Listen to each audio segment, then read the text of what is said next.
ആദ്യം തന്നെ KCHRലേക്ക് സ്വാഗതം ചെയ്യുന്നു. നമ്മളുടെ KCHRന്റെ സ്കോളർ ഇൻ റെസിഡൻസ് പ്രോഗ്രാമിന്റെ ഭാഗമായിട്ടുള്ള ഒരു പബ്ലിക് ലെക്ചറാണ്. നമ്മോടൊപ്പം ഇന്ന് കൂടെയുള്ളത് പ്രൊഫസർ ഉദയകുമാറാണ്. അദ്ദേഹം JNU നിന്ന് ജവഹർലാൽ നെഹ്റു യൂണിവേഴ്സിറ്റിയിൽ നിന്ന് റിട്ടയർഡ് പ്രൊഫസറാണ്. ഇംഗ്ലീഷ് സെന്റർ ഫോർ ഇംഗ്ലീഷ് സ്റ്റഡീസിൽ പ്രൊഫസറായിട്ട് സേവനമനുഷ്ഠിച്ച് 2025 റിട്ടയർ ആയതാണ്. അദ്ദേഹത്തിൻ്റെ ഒരു മെയിൻ ഏരിയ ഓഫ് സ്റ്റഡി എന്ന് പറയുന്നത് cultural theory, cultural and literary histories of Kerala. ഇതിലാണ് അദ്ദേഹത്തിൻ്റെ ഒരു മേജർ ഫോക്കസ് ചെയ്തിരിക്കുന്നത്. ദെൻ അദ്ദേഹത്തിൻ്റെ പുതിയ 2 ബുക്കുകൾ പുതുതായിട്ട് പുറത്തിറങ്ങാനിരിക്കുന്നുണ്ട്. അതിലൊന്ന് literary remembrance, realism, effective histories and the social domain in fiction from Kerala. അതുപോലെ തന്നെ അദ്ദേഹത്തിൻ്റെ ഒരു എസ്സേയ്സിൻ്റെ ഒരു കളക്ഷൻസും മലയാളത്തിലുള്ള ഒരു എസ്സേയ്സിൻ്റെ കളക്ഷൻസും പുറത്തിറങ്ങാനിരിക്കുന്നുണ്ട്. വാക്കും വീറും എന്നാണ് ആ കളക്ഷൻസിൻ്റെ ടൈറ്റിൽ. ദെൻ KCHRന്റെ സ്കോളർ ഇൻ റെസിഡൻസ് പ്രോഗ്രാം ഉദ്ദേശിക്കുന്നത് ഒരു യങ് റിസർച്ചേഴ്സ് അല്ലെങ്കിൽ സ്കോളേഴ്സിനെല്ലാം തന്നെ ഒരു ഇന്ററാക്റ്റീവ് പ്ലാറ്റ്ഫോം എന്നുള്ള രീതിയിലാണ് ഈ ഒരു സ്കോളർ ഇൻ റെസിഡൻസ് പ്രോഗ്രാം വിഭാവനം ചെയ്തിട്ടുള്ളത്. അപ്പോൾ ഇദ്ദേഹം നമ്മളുടെ കൂടെ ജൂലൈ 6 തുടങ്ങി നമ്മളുടെ KCHRലുണ്ട്.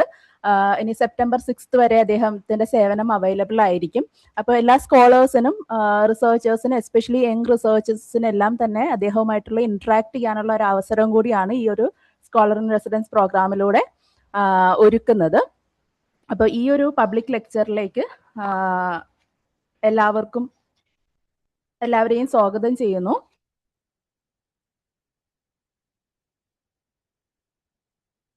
ഇതിൽ നമ്മളുടെ സ്പീക്കറായിട്ടുള്ള പ്രൊഫസർ ഉദയകുമാറിനെ ഈ പ്രോഗ്രാമിലേക്ക് സ്വാഗതം ചെയ്യുന്നു. അതുപോലെ തന്നെ നമ്മളുടെ KCHRന്റെ ഡയറക്ടർ ഷിബു IAS, അദ്ദേഹം ഇപ്പോൾ അവൈലബിൾ അല്ല എങ്കിലും അദ്ദേഹത്തിന്റെ അസാന്നിധ്യത്തിൽ അദ്ദേഹത്തെ സ്വാഗതം ചെയ്യുന്നു. അതുപോലെ ഈ പ്രോഗ്രാമിന്റെ കോർഡിനേറ്റർ ആയിട്ടുള്ള KCHRന്റെ അക്കാദമിക് കോർഡിനേറ്റർ ആയിട്ടുള്ള ഡോക്ടർ ഫാഷിയ PS, അതുപോലെ KCHRന്റെ മറ്റ് ഓർഗനൈസേഴ്സ് എല്ലാവരെയും ഈ പ്രോഗ്രാമിലേക്ക് സ്വാഗതം ചെയ്യുന്നു. അതുപോലെ പല സ്കോളേഴ്സും ഇവിടെ എത്തിച്ചേർന്നിട്ടുണ്ട്. കുഞ്ഞികൃഷ്ണ മാഷ് അടക്കമുള്ളവരിവിടെ ഉണ്ട്. എല്ലാവരെയും യങ് സ്റ്റുഡൻസ് എല്ലാവരെയും ഈ പ്രോഗ്രാമിലേക്ക് സ്വാഗതം ചെയ്യുന്നു. അപ്പോൾ ഇനി ഈ ഒരു ലെക്ചറിന്റെ title thinking dignity in Malayalam, emotions, public utterances and concepts എന്നുള്ളതാണ്. ഈ പബ്ലിക് ലെക്ചറിലേക്കായി പ്രൊഫസർ ഉദയകുമാറിനെ ക്ഷണിക്കുന്നു.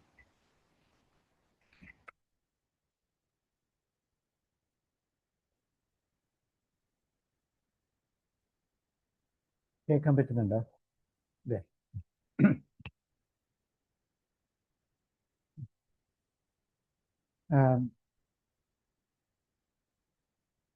Thank you, Jasira. I would like to begin by thanking KCHR for inviting me as a scholar in residence and for hosting me under this program. It was a few years ago that I first came on this scholar in residence program, and I would like to thank the director of that time, that was Professor G. Ernakulam, and the chairperson, Professor Michael Taragan, who extended that invitation. Unfortunately, I could only stay 1 month in my first visit, and after that, teaching commitments prevented me from coming and completing the remaining 2 months. Now that I have retired, I'm freer, so I have been able to come for 2 months, and it has been really wonderful to be at KCHR. I would like to especially put on record my grateful thanks to the amazingly warm and supportive community of the staff members at KCHR. I will keep memories of that even after I leave KCHR.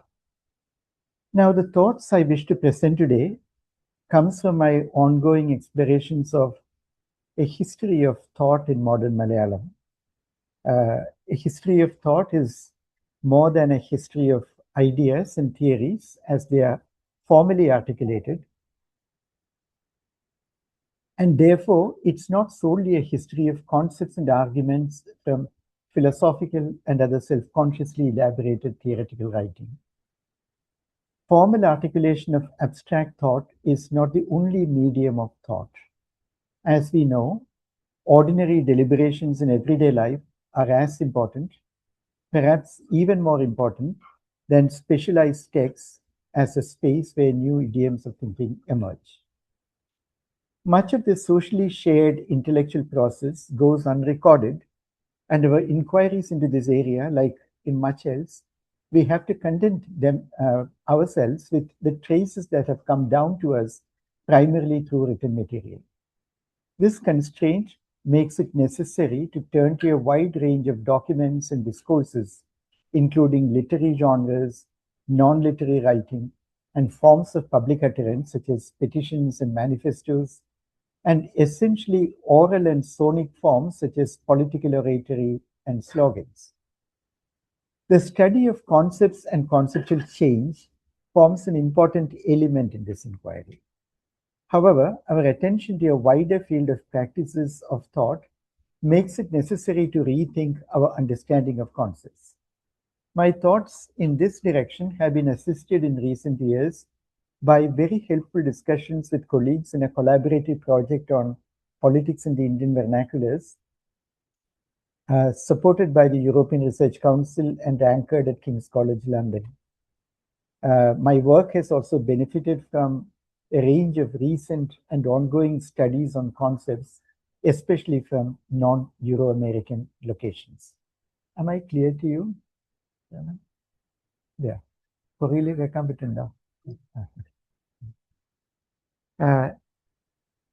The philosophical understanding of concepts is different from the way concepts are regarded in this sort of inquiry. When we expand our field beyond texts that directly analyze concepts, the sharp contours of concepts seem to blur. Expectations of precise distinctions between lexical items may not obtain, and furthermore, they seem to be changing over time.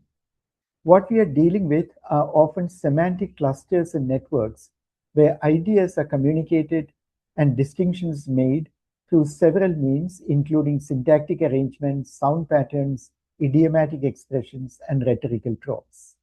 We are in effect dealing with concepts in action in their embeddedness and participation in the active life of thought. A prominent move in the study of concepts, the study of the lineage of a concept. See, one of the main ways in which we look at concepts is by trying to understand where they came from. Yeah?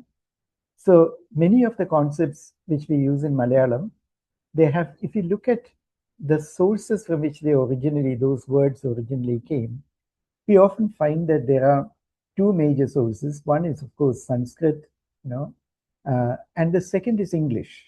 Especially in contemporary times, you know that a large number of concepts are actually brought in from English and translated into Malayalam to produce concepts. And one interesting feature in Malayalam is that many of these translations are done in very highly Sanskritized Malayalam. So there is a peculiar kind of combination of these two resources which operate in the making of concepts. So one of the points I would like to, actually I'll speak a bit and then come back to reading. One of the points I would like to make is that when we are studying a language like Malayalam, going by these sources of concepts and tracing them back to their earlier versions in Sanskrit or English may not be the only way of studying them.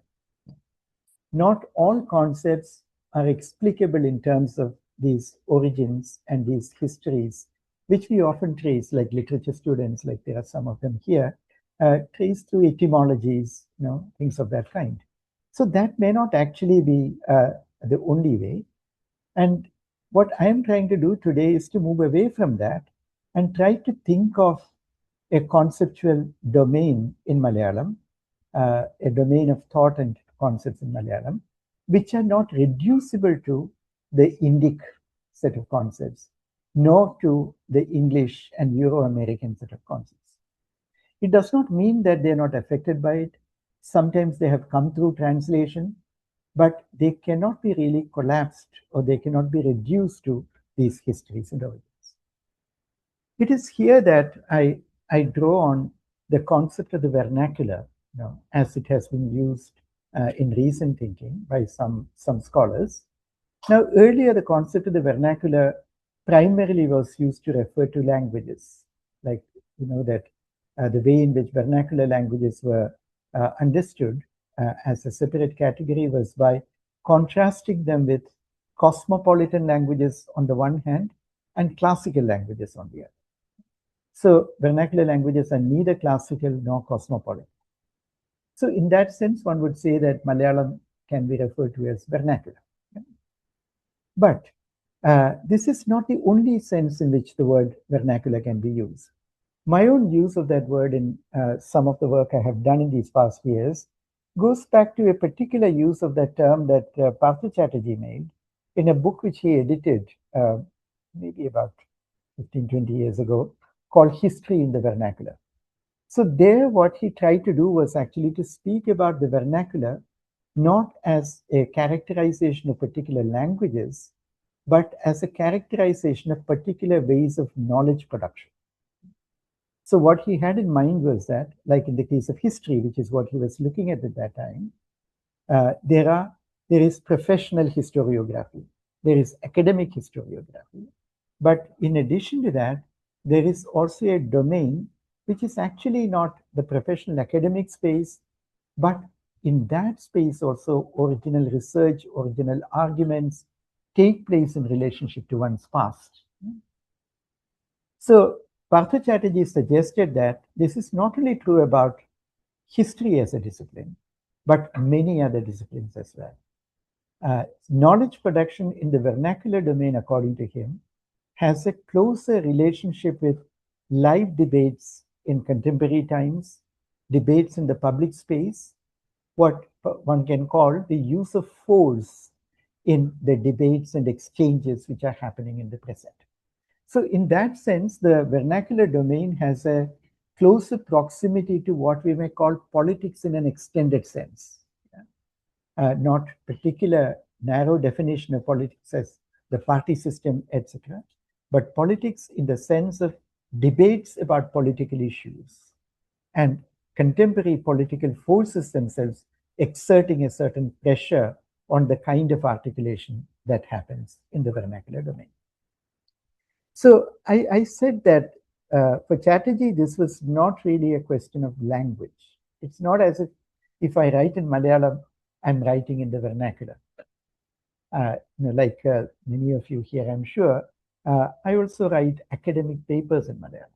They follow the protocols exactly of the academic institution of the papers which I write in English. So they cannot really be called vernacular in the sense in which Partha Chatterjee was speaking about it.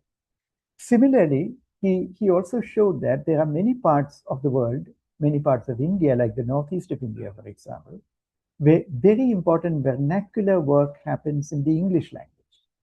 Just because it is in English, it doesn't mean that it is actually automatically in the formalized professional domain. So when we are looking at the history of thought and the history of concepts in Malayalam, it is this vernacular domain that I am interested in. So much of what I'm going to say concerns certain words, certain semantic connections, which are related to a central idea of dignity, which have come up in Malayalam. And how do we think about it? I must warn you that this paper is in a very, it's the first time I'm speaking about it. It's very preliminary in its articulation. Now, we know that, like I said a moment ago, there are many words which have come, words with conceptual value, which have come into Malayalam from either Sanskrit or from English, and which have been transformed by the use in Malayalam. I'll give you two quick examples so that you understand what I'm trying to say. Think about a word like samudayam. Now, the word samudayam comes from Sanskrit. Now, if you look at 1872 Gundar Dictionary, the word samudayam and samudayam are defined as a council of Brahmins a committee for managing common property or the concerns of a temple. And then there are additional meanings which include the title of a member of this committee, or the sense of common to all, joy in property, etc., etc. By the time you come to 1920s, when Shabdataravali is written, you have again Samudayam and Samudayam, they're not differentiated. Kutam is one of the meanings, but you also have the word meaning of Yuddha. Now, those meanings are, we do not even remember these meanings really. Now, when you hear the word Samudayam, it is seen as, automatically it is seen as a kind of equivalent, a Malayalam equivalent of the English word community. Yeah. Not only that, it has a very close relationship to caste communities and religious communities. Now, it was in the early 20th century, in the first 3 decades of the 20th century, that this transformation in the meaning really happens, or at least becomes prominent.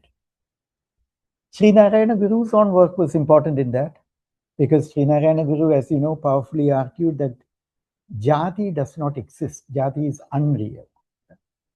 But Samudayam can exist, because Samudayam is not based on birth. It is based on one's common positions, opinions, attitudes.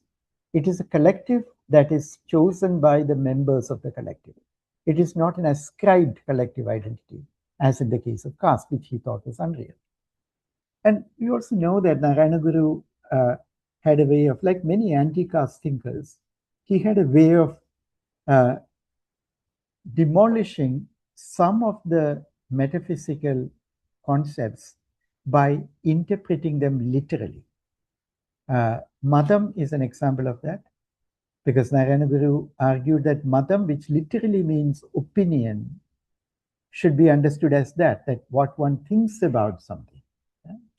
And Madam, in any thinking person, is constantly undergoing changes. It's constantly in transformation.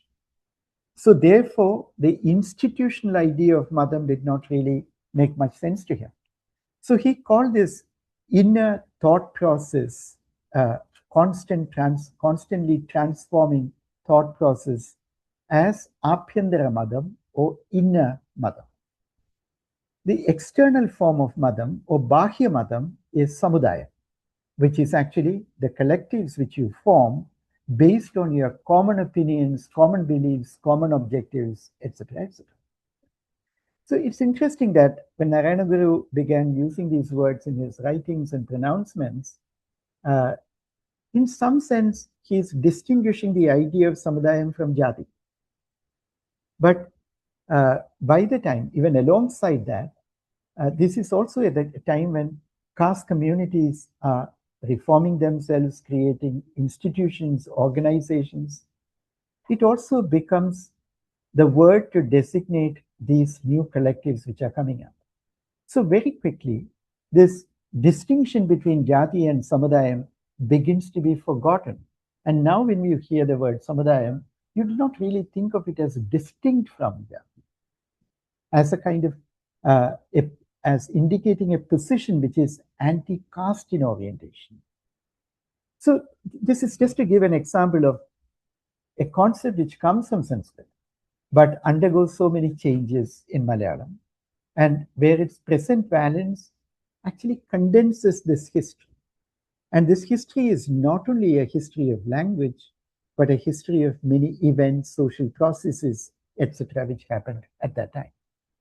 The second example I have, I'll be brief on these things because these are kind of prefatory kind of comments.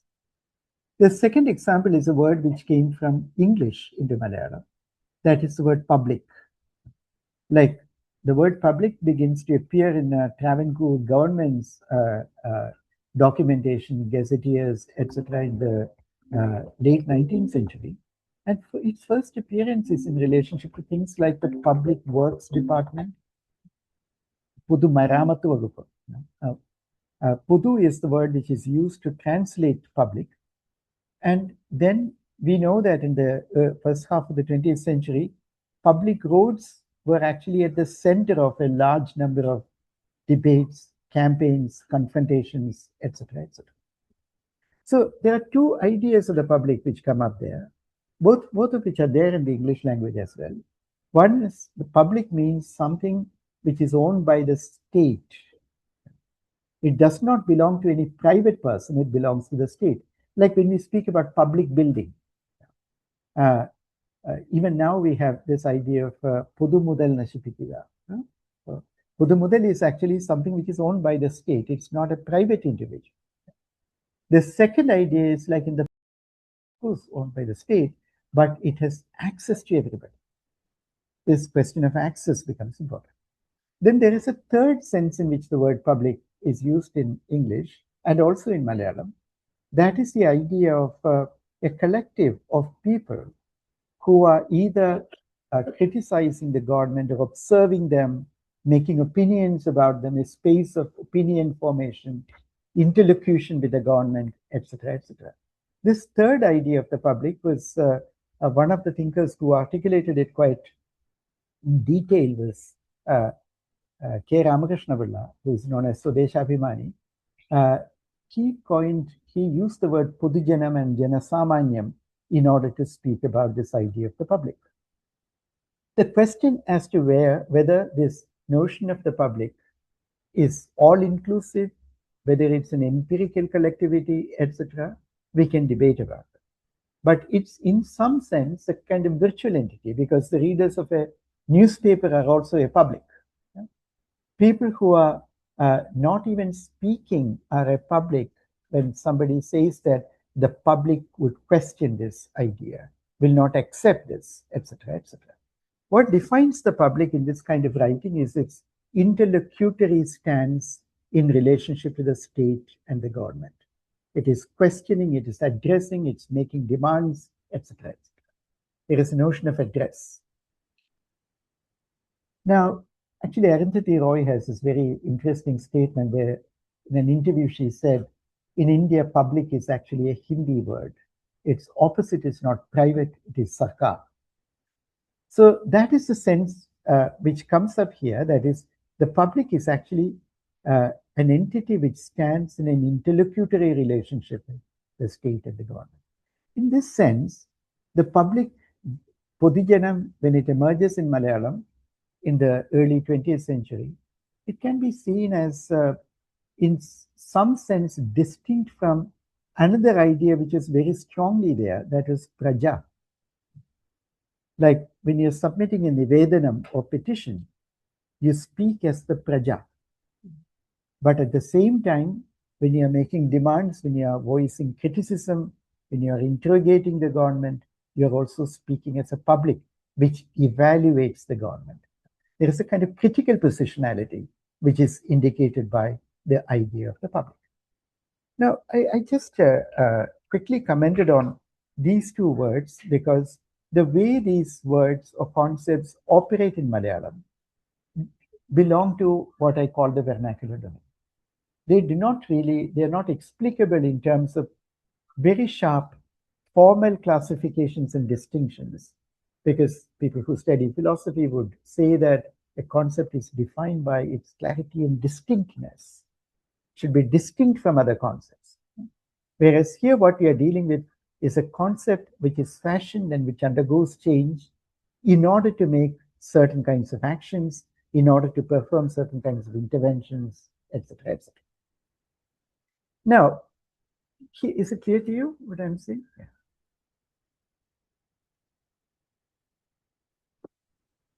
Now, a couple of more comments here.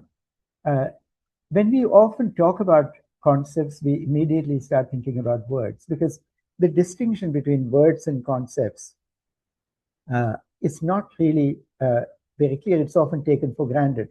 Like I interrogated particular words in order to explain certain ideas, etc., etc. But it's very important to understand that in the vernacular domain in particular, the connection between words and concepts is actually not a settled issue. Like if a language does not have a single word for a particular idea, doesn't mean that that language or the society which uses it does not have that idea at all. Later on, you will see that this question is relevant for the idea of dignity, because there is no single word which captures many of the issues that the concept of dignity opens up. And then the second thing to remember is that when we speak about concepts in the vernacular in particular, this is also true about other concepts, but concepts in the vernacular, we are actually talking about a semantic field, a field of concepts, a field of words which are performing different kinds of things, and they are kind of flexible, variable relationships with each other. This seems to determine the meaning and the effectiveness of concepts in particular occasions. This I'm saying this in an abstract fashion, but it will become clear as we move along. Now, dignity, as you know, has become a crucial concept in contemporary political and moral thinking, and its importance has become even more pronounced in locations like ours, where it has served as a vital concept for securing equality and respect. Akash Singh Rathod wrote a very important book about dignity, when he reminded us of the crucial role that Ambedkar played in inserting the word dignity into the preamble of the Indian Constitution. Like under the concept of fraternity, the preamble of the Constitution speaks about individual dignity, the dignity of the individual. In fact, the phrase itself goes, assuming the dignity of the individual and the unity and integrity of the nation. So dignity becomes as important a coordinate as the nation for defining the goal of fraternity that the Constitution puts forward, that it aspires to. In Malayalam, the word dignity does not translate very easily. The first official translation of the Indian Constitution in Malayalam, which came out only in 1974, if I'm right, uses the word andasa. Yeah. And andasa is actually the word you will find in many dictionaries as the equivalent of the word dignity. It's not like it is incorrect. There is a lot in common between them. What I'm going to do in the paper is actually to look at andasa and some other words in Malayalam and how they operate and how they raise interesting questions and reveal aspects of that problematic field or problem field centered around the idea of dignity.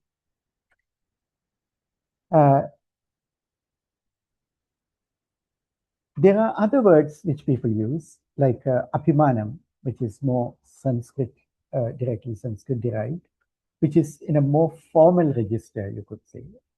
But then there are more kind of vernacular words like manam. And these words are not exactly identical, but they all operate in this field where issues of dignity come to get articulated. Now, in the Western context, there has been a lot of discussion of dignity.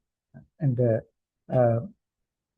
word comes from Latin into English, and it goes back a long way to the juridical writing in the Roman times, where dignity is essentially a matter of rank.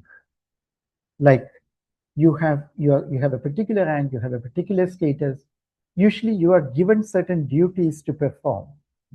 These duties are kind of positions of high positions, and you have duties, and that seems to give you a certain kind of stature. That is your dignity. Now, this dignity is actually inseparable from the idea of rank and the idea of the duties associated.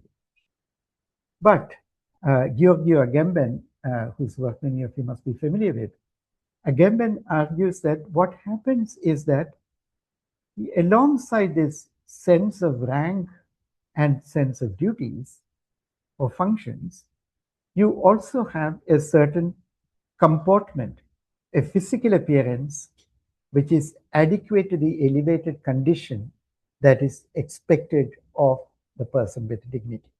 Now, even in our times, we know that people who have certain offices, they are expected to wear certain kinds of clothes, although it is diminishing. And on certain occasions, like the mayor and all these people as well. So these clothes comportment a particular external appearance, particular posture. These kinds of things begin to get attached to or go alongside the idea of rank and the idea of duties and functions which are invested in the person with dignity. Agamben's point is that even if you do not have those duties, over a period of time, people begin to emulate these kinds of physical postures, clothes, ways of appearing, etc., etc. So this is a long period of time. And now when you say that somebody has a dignified appearance, often you have this sense behind it. The person is actually dressed well, and the person is actually keeping a certain kind of posture, a posture which has a certain seriousness about it. There are many of these kinds of things which get associated with dignity. So eventually it also moves beyond particular classes. So people, you can see in 18th century, they attempt to teach people dignity, dignified ways of behavior, which are proper ways of behavior, etc., etc. But now when we use the word dignity in the Western world, one key idea, which of course, when I say Western world, that idea is very much there in India as well, which is why Ambedkar speaks about the dignity of the individual. Their dignity is not associated, as we can see, with rank, with stature, even with particular duties or responsibilities. You have another idea of dignity, which is called dignity as a kind of intrinsic human attribute, which begins to occupy the center stage in modern times. The history of this concept of an intrinsic human dignity, which actually means that all human beings have dignity regardless of what they do, regardless of whether they are rich or poor, regardless of whether they have a status or rank or duties. Even if you do nothing, just by virtue of being a human being, you have an intrinsic dignity. And this is the idea. Now, as I said, there are different opinions and debates about the history of this concept. And some people would very quickly place it in the Enlightenment, to people like Immanuel Kant, philosophers like Kant, who argued that a human being should not be treated as a means. A human being is an end in itself, which actually is an indication of dignity.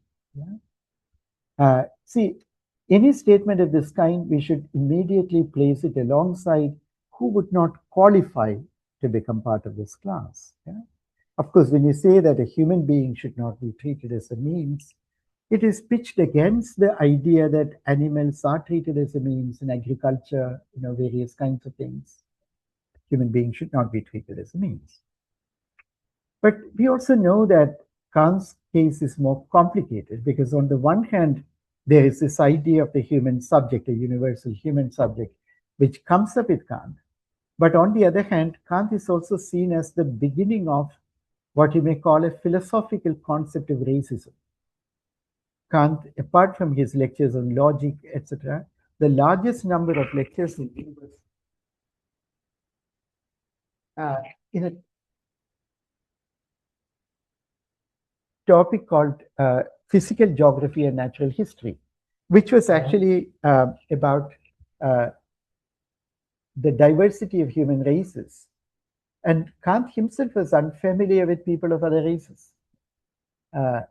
It is mainly based on travel writing that he wrote many of those things. And there are crazy things in it, like people of certain country races are born with tails, things like that. And but Kant is regarded as the person who invented the philosophical concept of race, because he's probably the first philosopher to make some connections between physical appearance, like skin color, for instance, and certain physiognomic features, and intelligence on the one hand, and certain moral propensities on the other.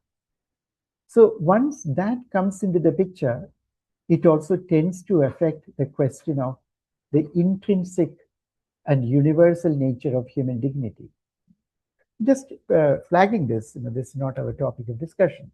There are some people who also argue that this idea of intrinsic human dignity goes further back to the medieval period and the early modern period, where the idea of imago Dei, which is man being created in the image of God, becomes an important idea.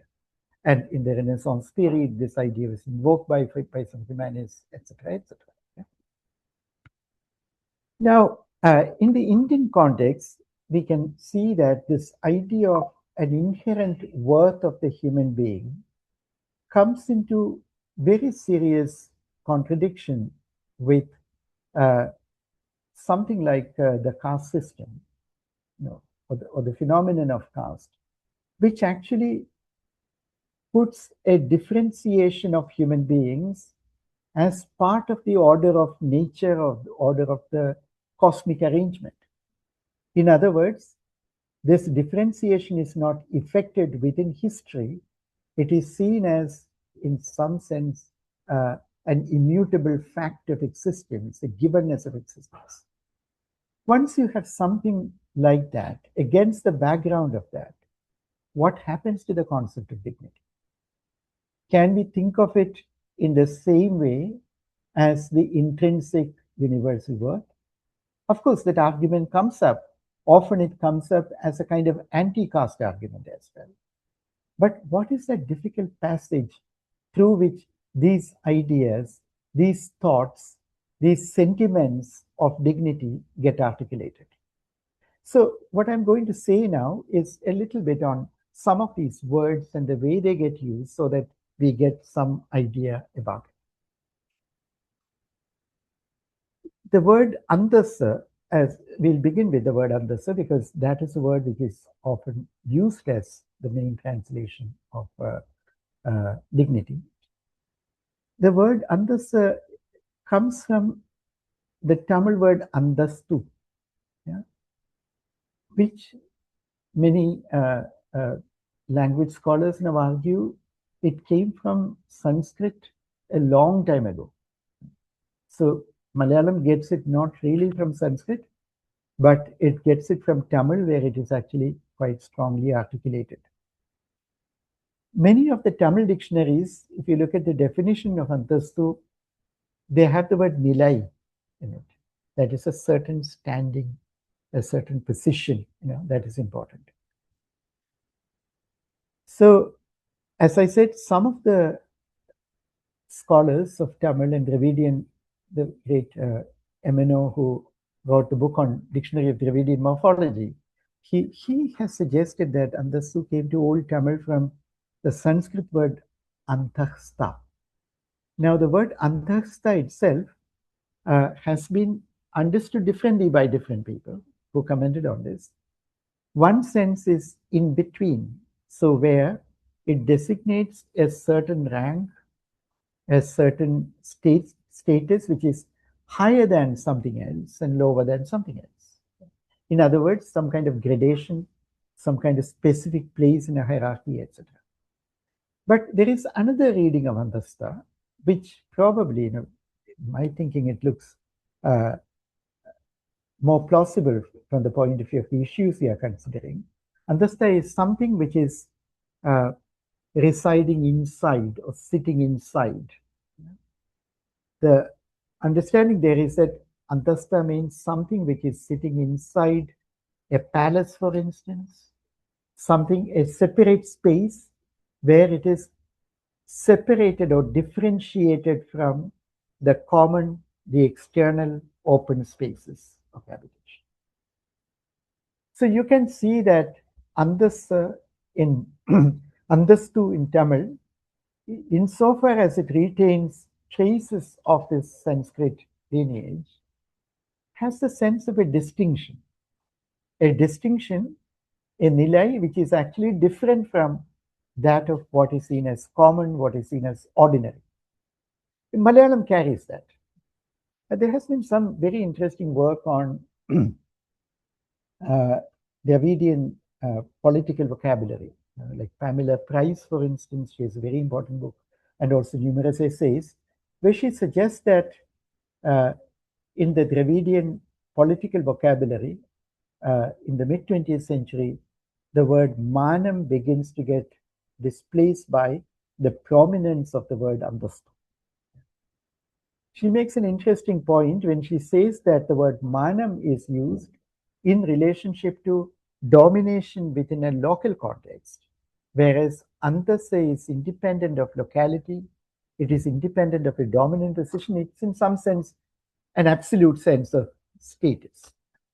But the Tamil context is a little different, and Price's argument is very closely related to her argument about kingship, its relationship to conceptual vocabulary, etc., etc. But in Malayalam, certainly Andasa has the sense of something which you possess, which distinguishes you from what is seen as common, what is seen as ordinary. I would say that Andasa, like we will also talk about Manam, this distinction between Andasa and Manam are not quite like what it is in Tamil or in the context of Dravidian political vocabulary. But we will see that they are closely tied to each other and different from each other, especially in terms of their emotional resonances and the affective force of their use, they are quite different. Andasa, you could say, has two major dimensions as it is used in Malayalam. The first pertains to comportment, clothes, behavior that distinguishes its bearer from others, elevating him or her. Here it is similar to words like proudi in Malayalam. This can have a direct relationship with rank, as when one speaks about maintaining the andasa of a position or an institutional role. Many people say that this is not a personal matter, but the position I occupy, adinde andasa, I should protect. That kind of thing. So here, but there is a second sense, a second meaning is seen with no direct link with rank. Here, an individual distinctiveness is suggested through appearance. Now, the Andasa Niranya Perimatam, there are also poems which speak about somebody, a beautiful person, appearing as if Andasa is radiating from that person, etc., etc. So here, you could say that Andasa is almost, it has a kind of moral aesthetic quality. It is also linked to a certain appreciation and admiration it provokes in the onlooker, in the spectator, those before whom the person behaves. Ornamentation and ostentation are not essential to this performance. Sometimes the display of Andasa can be accomplished or is better accomplished with simple, restrained clothing and very little ornamentation. That is seen as possessing its own particular quality of Andasa. This idea of Andasa is contrasted with a kind of false performance of Andasa. People who have read early novels, you will see all kinds of distinctions going on there. People who have read Indulekha would know that Suri Nambudripad, who is actually this Jenni, who has a lot of wealth, he is a Nambudri Brahmin. So in terms of status, he is seen as high, but he is presented as somebody who is foolish and morally problematic, etc., etc., ignorant, etc. So his way of displaying dignity, displaying andasa, is often characterized as khanam nadikika. Khanam or gravitas, nadikika, affecting gravitas, affecting a certain kind of seriousness. Gauravam. These kinds of words become important there. this is seen as a kind of performance. Many of the early novels you can see is actually contrasting two conceptions of dignity which come up. Now, they are negotiating it primarily within the upper caste Savarna context. And it has very close relationships, as we all know, to the different caste communities, their relative power, etc., which are coming up at that time. Indulekha itself can be seen as mapping to different orders of dignified appearance, one based on a certain kind of excess and display, and the other based on restraint, simplicity, knowledge, discernment, etc., etc. But as I said, these are very clearly a differentiation which happens within that upper caste or Savarna space. What happens beyond that, they will comment on it as we go along. Now, I haven't come across any usages of Andasa before the early 20th century in print. But it may exist, because obviously I haven't looked at everything. And I haven't also looked with this eye looking for Andasa at many of the early things. But in the early 20th century, you get it. But Wundert's dictionary does not have it, 1872, and 1840s, like when Bedi writes, it does not have it. 1913, when C.V. Ramandulai publishes Dharmaraja, it has the word Andasa. That is, there is this character called Chilambineti Chandrakaran. He goes to a Yogeshwaran, who is visiting in his camp. And when he enters there are a lot of people there. But since he is a person of a certain stature, he wants immediate attention. So he begins trying to push forward and looking around, etc., etc. But his nephew, who is accompanying him, tells him that patience, it will not befit your andasa if you behave like this. Andasinu pora, kshabikanam. So here the idea is that your stature, not only your stature, the decorum of the occasion requires a certain kind of demeanor, a certain way of behavior, which is seen as a sign of dignity. So you are not the center of that event. You are merely a participant in that. You are merely one of the audience. But even you should behave as if you are on stage, as if you are watching yourself as a spectator, as other people would watch you. This sort of idea begins to come up. It is against this broad background that we can see many of the things which come up in the early novels. I will not really go into the details about it because we also will go on till 12:15, Jasira? 12:50? Yeah, good. So I'll just pass on to the other concepts because there are other things which we want to talk about. Now, Andasa is also a kind of a problem. Like it seems to be a positive virtue, but also because it is based on distinction, it is also a kind of fine balance which is needed to decide when it is too much Andasa that you're displaying. In school, you may have seen somebody saying, "Avinu velliya andasa," like avalukku velliya andasa, like too much andasa. That is, the person is. It's like a word for arrogance. Yeah, that the person does not really mingle with others. The person does not take hospitality from others. All these kinds of things are signs of excessive andasa. So there is a kind of a balance because since it is based on distinction, what andasa would be appreciated and recognized by others and what andasa will not be is a question. And this you can see, these are all about different kinds of sociability that I'm talking about. Now, I mentioned that the word andasa comes into common usage in Malayalam in the 20th century, as far as I know. Before then, the more frequently used word in the semantic field was the Sanskrit-derived word manam. Manam has the sense of honor as well as false honor. Now, as early as Eruthachan's Adhyatma Ramayanam, we see Sri Raman advising Lakshmanan to get rid of manam along with dambam, himsa, vakratvam, kamam, and krodham. So here mana means a kind of a belief or false pride in one's selfhood, which is precisely what you need to get rid of if you want to realize spiritual knowledge, the true insight about the nature of Brahman, etc., etc. Now, Manam has a kind of elevated, more formal register in the word Abhimanam, which of course is also Sanskrit derived. And Abhimanam is often used as the sense of honor and pride. Now we hear a lot about Abhimanam in contemporary discourses about Deshabhimanam, etc., etc. There is also a peculiar usage in Malayalam now, in the late 20th century onwards, where you say "Njan adil abhimanikkunnu."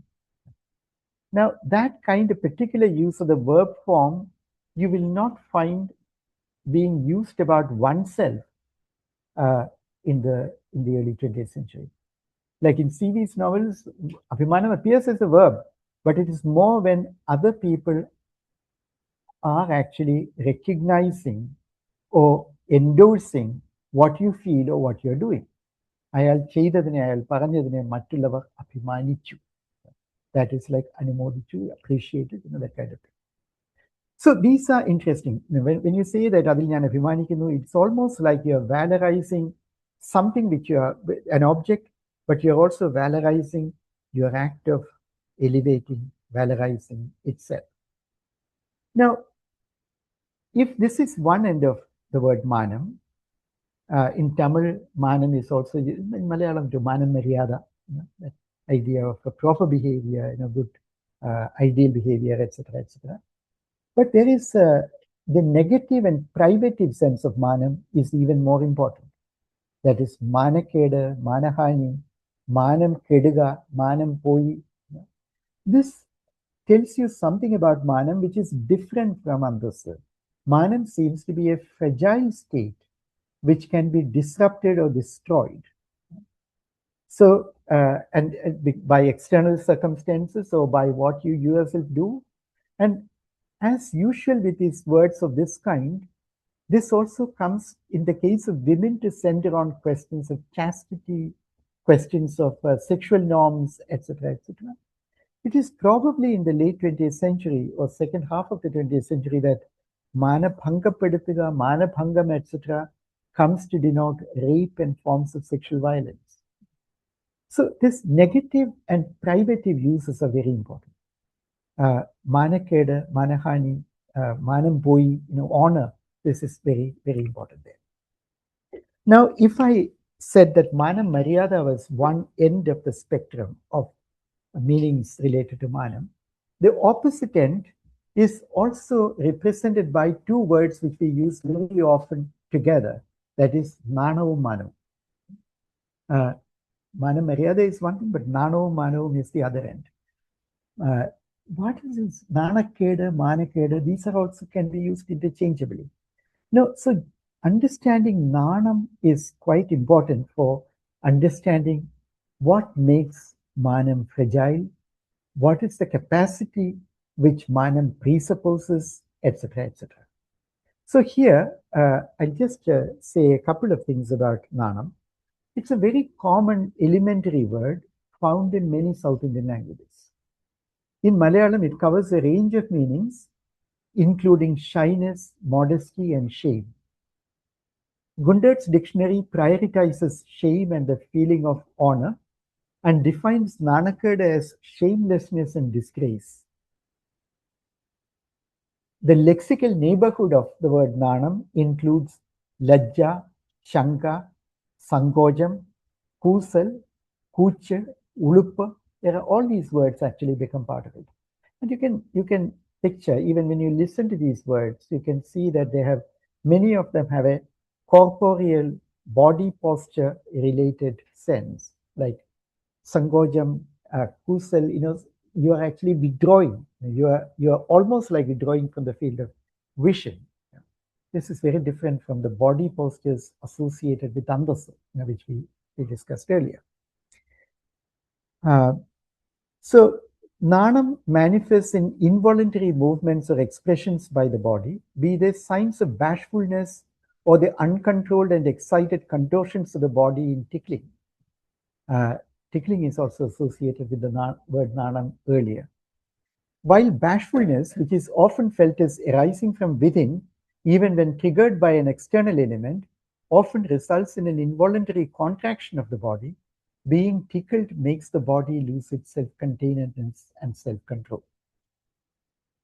So we know that nanam in the case of women was a very prominent romantic trope, like in film songs of a certain period, etc., etc.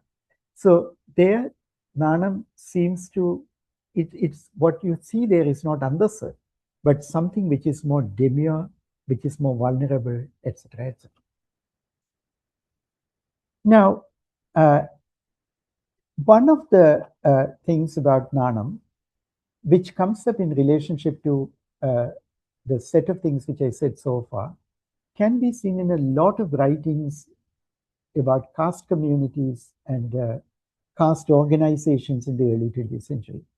Like if you take the autobiography of Mannathu Padmanabhan, who was a major Nair community organizer, he speaks about watching the state of his community, many of the rituals of the Nair community at that time, like Kudirakatta, Kalagatta, etc., for festivals. He sees these things as producing a certain kind of nanakeda within him. Now, people who are participating, that's the majority of the community, does not feel any nanakeda in that. But looking at it, he feels nanakeda because he feels that the Nayars have degraded themselves and they have allowed themselves to be degraded to this extent that they are carrying all these primitive things, etc., etc. Now, what interested me about this kind of formulation is that it also comes with a certain kind of anger. But the anger is interestingly not directly targeted at one's own community. It is targeted at the placing of one's community within the world. And in that sense, it also has a kind of anger against other communities who are not respecting the Nayars anymore. Now, these kinds of affective distinctions and anger and resentment were reactivated when Mannathu Padmanabhan, of course, led the Vimochana Samaram, many of the slogans which came up at that time, etc., etc. Now, here I'm not speaking about a particular person as much as a particular emotional conceptual complex which arises, which is linked to dignity, but which takes the form of anger or rage at other communities or other participants. Now, I have to kind of speed up a bit. Now, the story of the Dalit caste here and Avarnas earlier, and particularly the Dalit caste, is where the question of dignity has been most insistently raised in recent times. And there, it also raises some very important conceptual questions. Now, we know that in a lot of Dalit accounts, there has been recordings or documentation of the denial of dignity, like humiliation, that some of the major studies about prompted by the Dalit intervention writing was actually to generate a debate about humiliation. So this has given rise to a kind of way of discussing the question of dignity, because the absence of dignity, the unavailability of dignity, the need and demand for dignity, these come very closely tied with the stories of injury and the stories of denial. So this has made some people ask the question, is it the case that dignity is a concept which can actually be understood only in relationship to its denial and injury? Is there any kind of, if dignity is intrinsic, then injury should not be necessary for thinking about dignity? Is there some other kind of foundation through which, or some other kind of avenue or starting point through which we can actually think about dignity? And there are some very interesting things which need further study. One is a certain kind of consciousness or a certain kind of argument, a philosophical position, which comes up in thinkers like Sri Narayana Guru, for instance, where the individual self and the gradations are displaced by a philosophy of ariva or knowledge. Knowledge is an inadequate translation of ariva. Ariva again has a very strong Dravidian kind of element about it.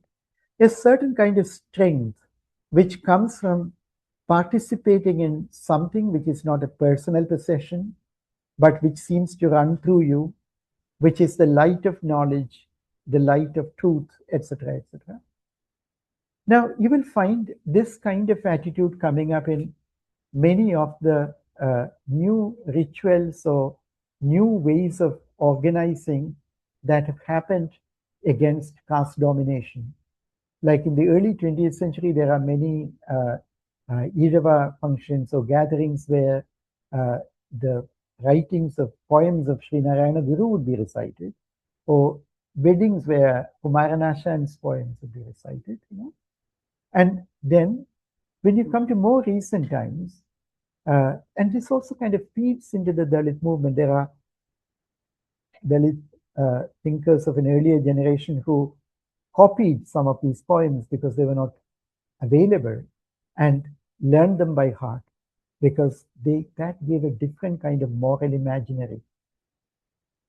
Recently, some of these ideas have become very, very important.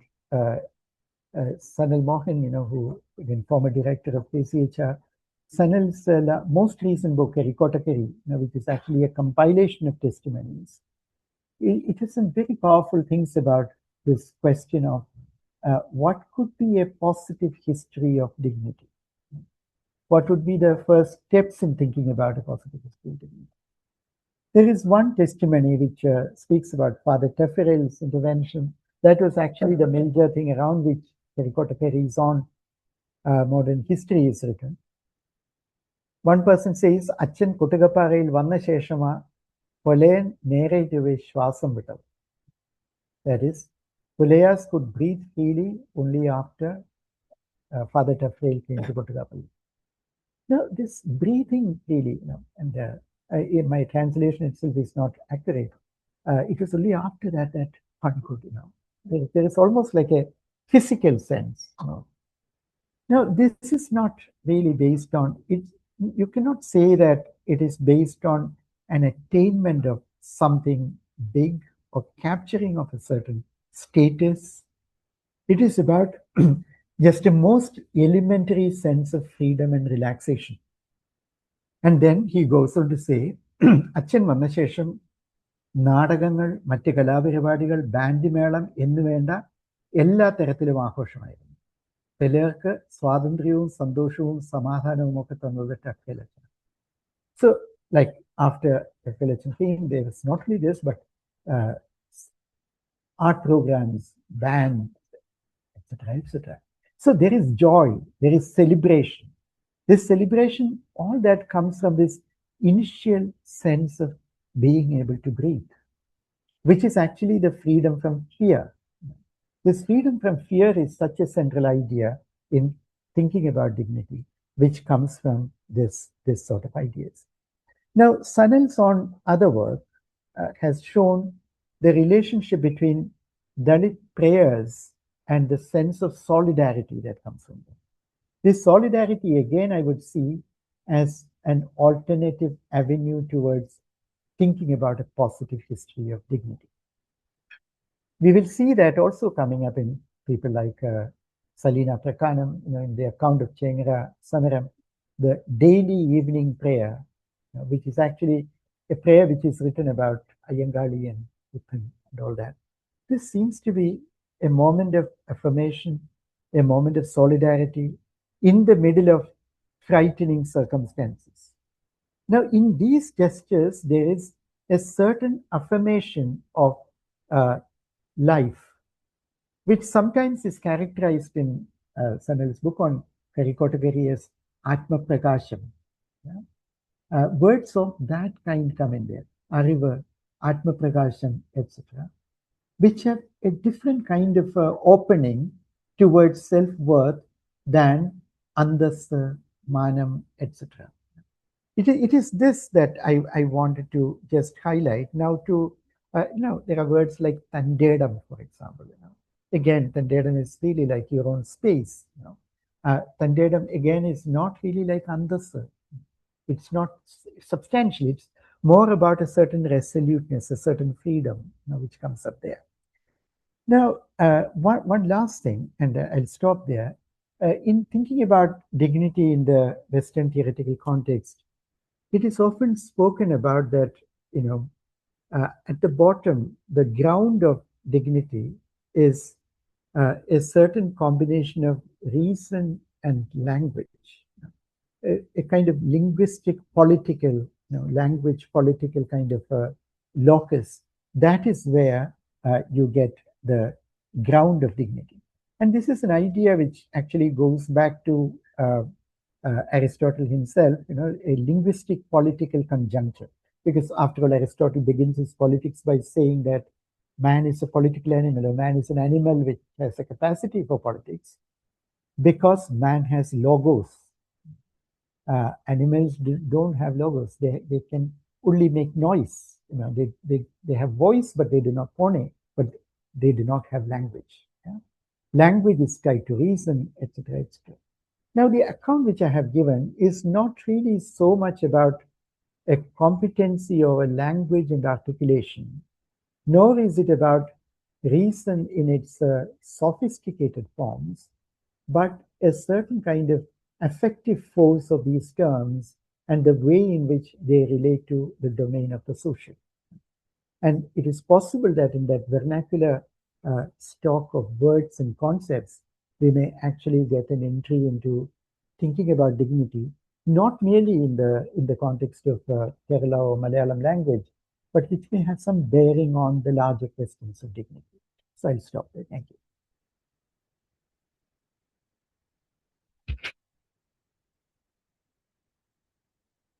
Yeah.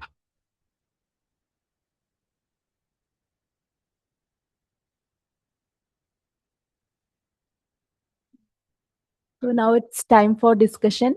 If you have any question, you can ask, or if you have any comments, you can share that too. For those joining online, you can type your comments or questions in the chat box. So please feel free to ask questions.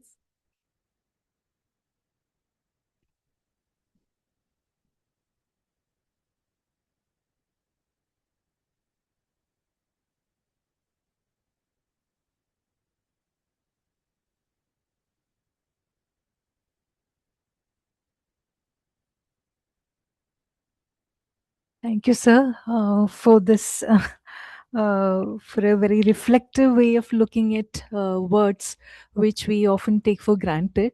I was thinking words like Andasa seems to be used in a different manner these days. For example, social media always talks about, oh, Andasulla Cheruppakkaran. Yes. Okay. And then in movies, we hear dialogues like, or rather comments like, Chaya, Mara, Johnson Marshall. Aha, Andasu. Yes. And so at one point in time, words which had so much gravitas is being used in a very different manner when it comes to words like Andasa.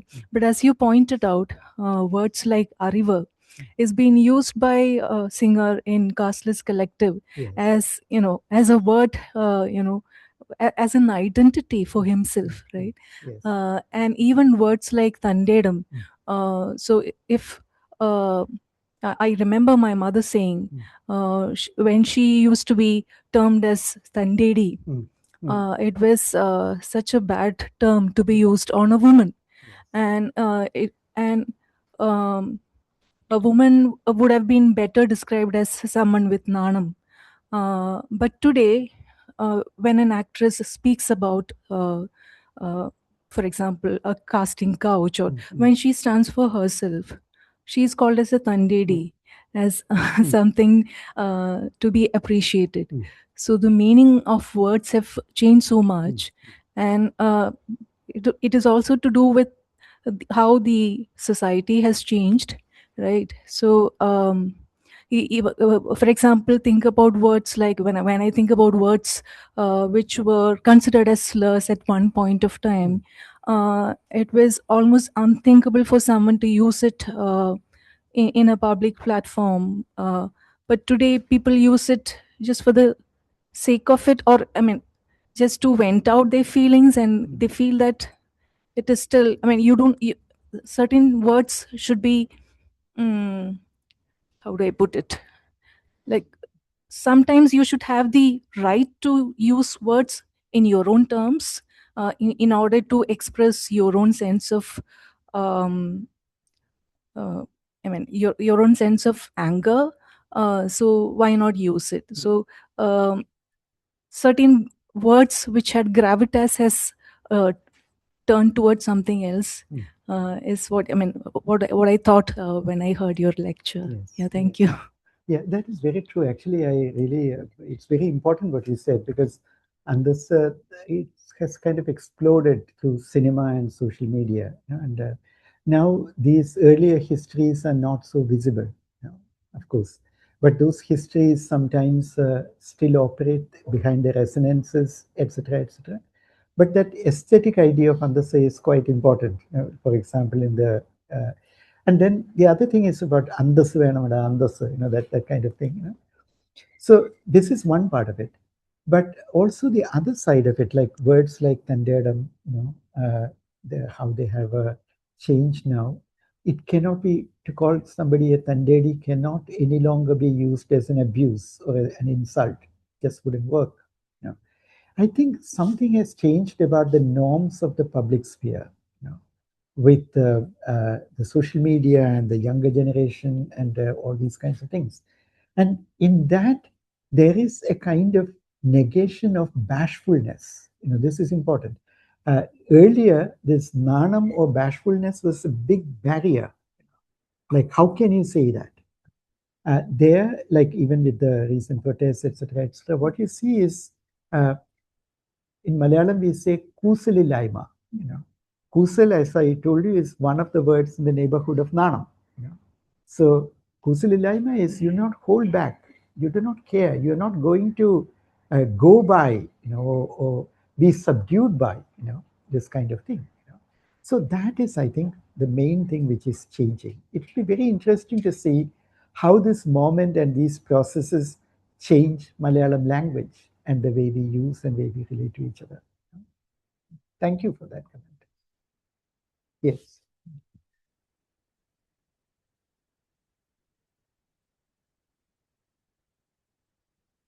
Thank you, Professor, for the session. So the one word that came to my mind, I think, that could play an important part when we think about dignity in Malayalam, I think, is the word sakhav or sakhatva. Like in a relationships point of view, a word that encapsulates the fraternal bonding. That if I call you comrade or sakhav, that means like from the word comrade, that I think the word meaning is we share the same room, something like that is the root word. This is like a companion. So the self-worth or the intrinsic worth of a person, that I am respecting that. So the word Sakhava, I think, has a role when we think about the idea of dignity in Malayalam, because P. Krishnavalla was called Sakhava by everyone. And I think I don't know how the correct, in some poem is the first time the word came, Sakhava came. I don't remember the poem. So I think that word has an important role to play when we think about dignity in Malayalam. And also one question I had is that when you talked about that exchange between Raman and Lakshmana about Manam, the context Raman is using is kind of hubris. when we talk about literature sense, like Manam, then that's very different from the later connotation of like this fragile, something that could be. So when did that shift happen? Like from classical hubris kind of thought to something that could be shaken, something that can tarnish someone's identity. From that there's a big gap, right? So where did that come from? Thank you. Yeah, thank you. That's so interesting, And you're right about this. See, Sakhava, these kinds of words come up in certain collectivities, which you are part of, and you feel that they also involve a certain commitment to ways of behavior, and ways of living your life, dealing with the world, etc., etc. And there are certain individuals who seem to epitomize that, and those used to happen in the earlier history where these collectivities were under so much of difficulty, and the P. Krishnapilla is the key example of that. Like there are other similar kinds of fraternity ideas which were there, like in the national movement, the Sahajar, like a lot of songs have that idea of Sahajare, that sort of idea. But what changes with Sakhava is you address each other, by that appellation as well. So that's interesting. But the second question which you asked about Manam, that is very interesting. See, this is also a really interesting question which comes up in Indian thoughts ecosystem, you could say. On the one hand, the conception of an individual self, which is autonomous, etc., etc., is seen as, if you are looking at it from an Advaitic point of view, it will be seen as Maya, as part of a delusion. And even if you do not adopt a strictly Advaitic point of view, they are not of the nature of ultimate reality. Yeah, Maya does not mean that it is a lie, but not ultimate reality. It belongs to phenomenal experience of a certain level. It does not have validity beyond that. The Lakshmanopadesham section is really about transiting one person to another level of consciousness. That is the thing about many spiritual exercises.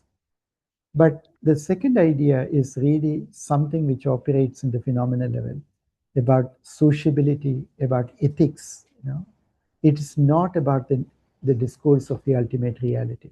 The real challenge is how do we forge the instruments for new sociability, or radical sociability, which is egalitarian, which is liberatory, within that field.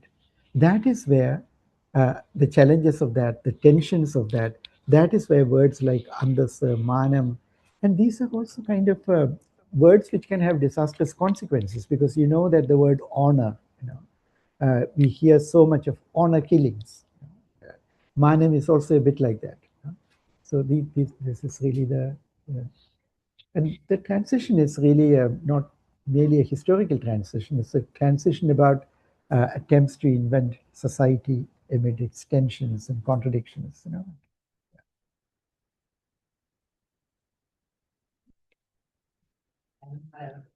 പിന്നെന്താ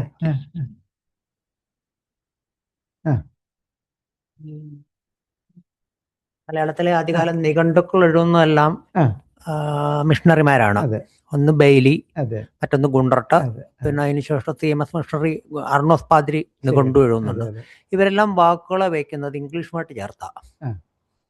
Gundert ഓരോ ബെയ്ലിയുടെ ഇത് തന്നെ ആദ്യം ഇംഗ്ലീഷാണ്, അത് കഴിഞ്ഞ് മലയാളം, അത് കഴിഞ്ഞ് ഇംഗ്ലീഷിലാണ് അതിന്റെ വിശദീകരണം, ദെൻ അത് കഴിഞ്ഞാണ് മലയാളം. ഇതേപോലെ തന്നെയാണ് ഗുണ്ടർട്ടും ചെയ്യുന്നത്.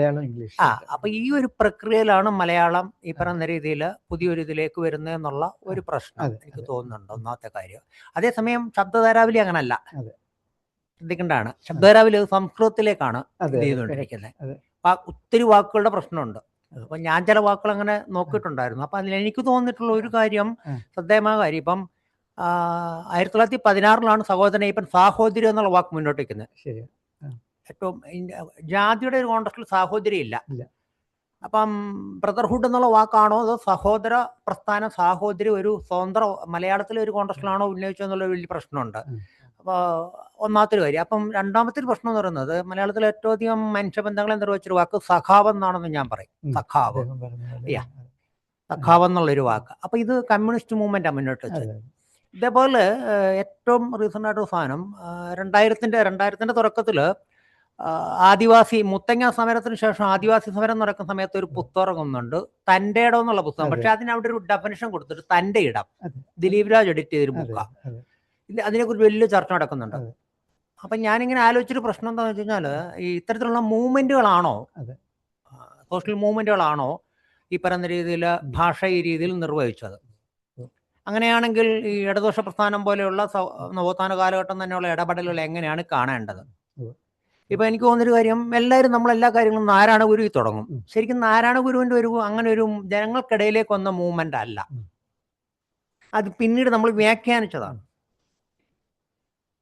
ഈ SNDP തന്നെ സമ്പന്നരുടെ ഒരു കൂട്ടമായിരുന്നല്ലോ, ഈഴവരിലെ ഒരു സമ്പന്നരുടെ കൂട്ടമായിരുന്നു. നാരായണൻ്റെ കാലത്ത് തന്നെ ഏതാണ്ട് 4000 പേര്, 1921 ഒരു 4000 പേരെ SNDP യോഗത്തിൽ ഉണ്ടായിരുന്നുള്ളൂ. TK മാധവൻ വരുമ്പോഴാണ് അതിനൊരു ജനകീയ മൂവ്മെന്റ് ആക്കുന്നത്. അപ്പം അങ്ങനെ വരുമ്പോൾ ഈ നാരായണ ഗുരുവിൻ്റെ ഇത്തരം ഇടപെടലുകൾ, അല്ലെങ്കിൽ പലരും പറയുന്നുണ്ട് ഓരോ വാക്കുകൾ, സമുദായത്തെക്കുറിച്ചുള്ള ചർച്ച ആണോ അതോ അല്ലാതെ പിന്നീട് അവ നടന്നിട്ടുള്ള മൂവ്മെന്റുകളാണോ ഇങ്ങനെ ഭാഷ ഒരു പ്രധാനപ്പെട്ട ഒരു ജനകീയ മൂവ്മെന്റ് ആക്കിയത്? ഒന്നാമത്തെ കാര്യം. രണ്ടാമത്തെ ഒരു പ്രശ്നം എന്ന് പറയുന്നത് 90-കൾക്ക് ശേഷം നടക്കുന്ന സ്ത്രീപീഡന ചർച്ചകൾ പത്രങ്ങൾ ഉന്നയിക്കപ്പെടുന്നതാണ് അന്തസ് എന്ന വാക്കിന് എനിക്കൊരു സംശയമാണ് പുതിയ രൂപം കൊടുക്കുന്നത്. പീഡനം അതേപോലെ ബലാത്സംഗം ഒന്നുമല്ല, ആദ്യം സ്ത്രീ പീഡനമായിരുന്നു. പിന്നീട് 90-കൾക്ക് ശേഷം ഐസ്ക്രീം കേസ്, പന്തളം പീഡന കേസ്, ഇതൊക്കെ വരുന്ന സമയത്താണ് പത്രങ്ങളിലെ വൊക്കാബുലറികൾ മാറുന്നത്. ഇപ്പം മാനം ഉപയോഗിക്കാൻ പാടില്ല എന്ന് സുപ്രീം കോടതി പറയുന്നുണ്ട്. അപ്പൊ എനിക്ക് തോന്നുന്നു 90-കൾ തൊട്ടുള്ള സ്ത്രീ പീഡന ചർച്ചകളാണ് ഈ മനുഷ്യബോധത്തിന് പുതിയൊരു തലം കൊടുത്തിട്ടുള്ളത്. അത് ഗൗരവമായിട്ട് അന്വേഷിക്കേണ്ടതാണ് എന്നാണ് എനിക്ക് തോന്നുന്നൊരു പ്രധാനപ്പെട്ട കാര്യം. അപമാനം എന്നുള്ള വാക്ക്, അത് അപമാനമല്ല ഉപയോഗിക്കുക. അത് അങ്ങനെ വരുമ്പോഴാണ് സ്ത്രീ പക്ഷ മൂവ്മെന്റുകളെല്ലാം അഭിമാനം എന്ന് പറയുന്ന വാക്ക് വേറൊരു ഇതിൽ ഉന്നയിക്കാൻ തുടങ്ങുന്നത്. മാനം ഉപയോഗിക്കാൻ പാടില്ലെന്ന് പറയുന്ന ചർച്ചകൾ വരുന്നത്. ഇപ്പൊ സുപ്രീം കോടതി അത് ബ്ലോക്ക് ചെയ്തു. ഇര ഉപയോഗിക്കാൻ പാടില്ല. അപ്പം മനുഷ്യബോധത്തെക്കുറിച്ചോ അല്ലെങ്കിൽ മനുഷ്യ ശരീരത്തെക്കുറിച്ച് പുതിയൊരു ബോധം നൽകിയിട്ടുള്ളത് ഇത്തരത്തിൽ ബലാത്സംഗ സ്ത്രീപീഡന ചർച്ചകളാണോ എന്നുള്ളൊരു ഗൗരവമായ പ്രശ്നം കൂടി ഉന്നയിക്കാനുണ്ട്. അതേപോലെ ഒരു കാര്യം കൂടെ അവിടെ കൂട്ടിച്ചേർക്കാം, മറ്റേ ഇരിപ്പ് സമരമാണ് ഇരിപ്പിന്. ഇപ്പൊ ഏറ്റവും കൂടുതൽ ഒരു കാര്യം കൂടെ അവിടെ പറയേണ്ടെന്ന് തോന്നുന്നു. ഈ ഇടതുപക്ഷ ഗവൺമെന്റിനെ കുറിച്ച് ഉന്നയിച്ചൊരു 2 വാക്കുകളുണ്ട്. ഒന്ന് ഔദാര്യവും അവകാശവും. ലൈഫ് ഫീഡ് അങ്ങനെയുള്ള കാര്യമില്ല, ഔദാര്യമാണെന്ന് ഒരു പക്ഷം പറയുന്നു, അല്ല അവകാശമാണെന്ന് ഇടതുപക്ഷ ഗവൺമെന്റ് തന്നെ പറയുന്നു.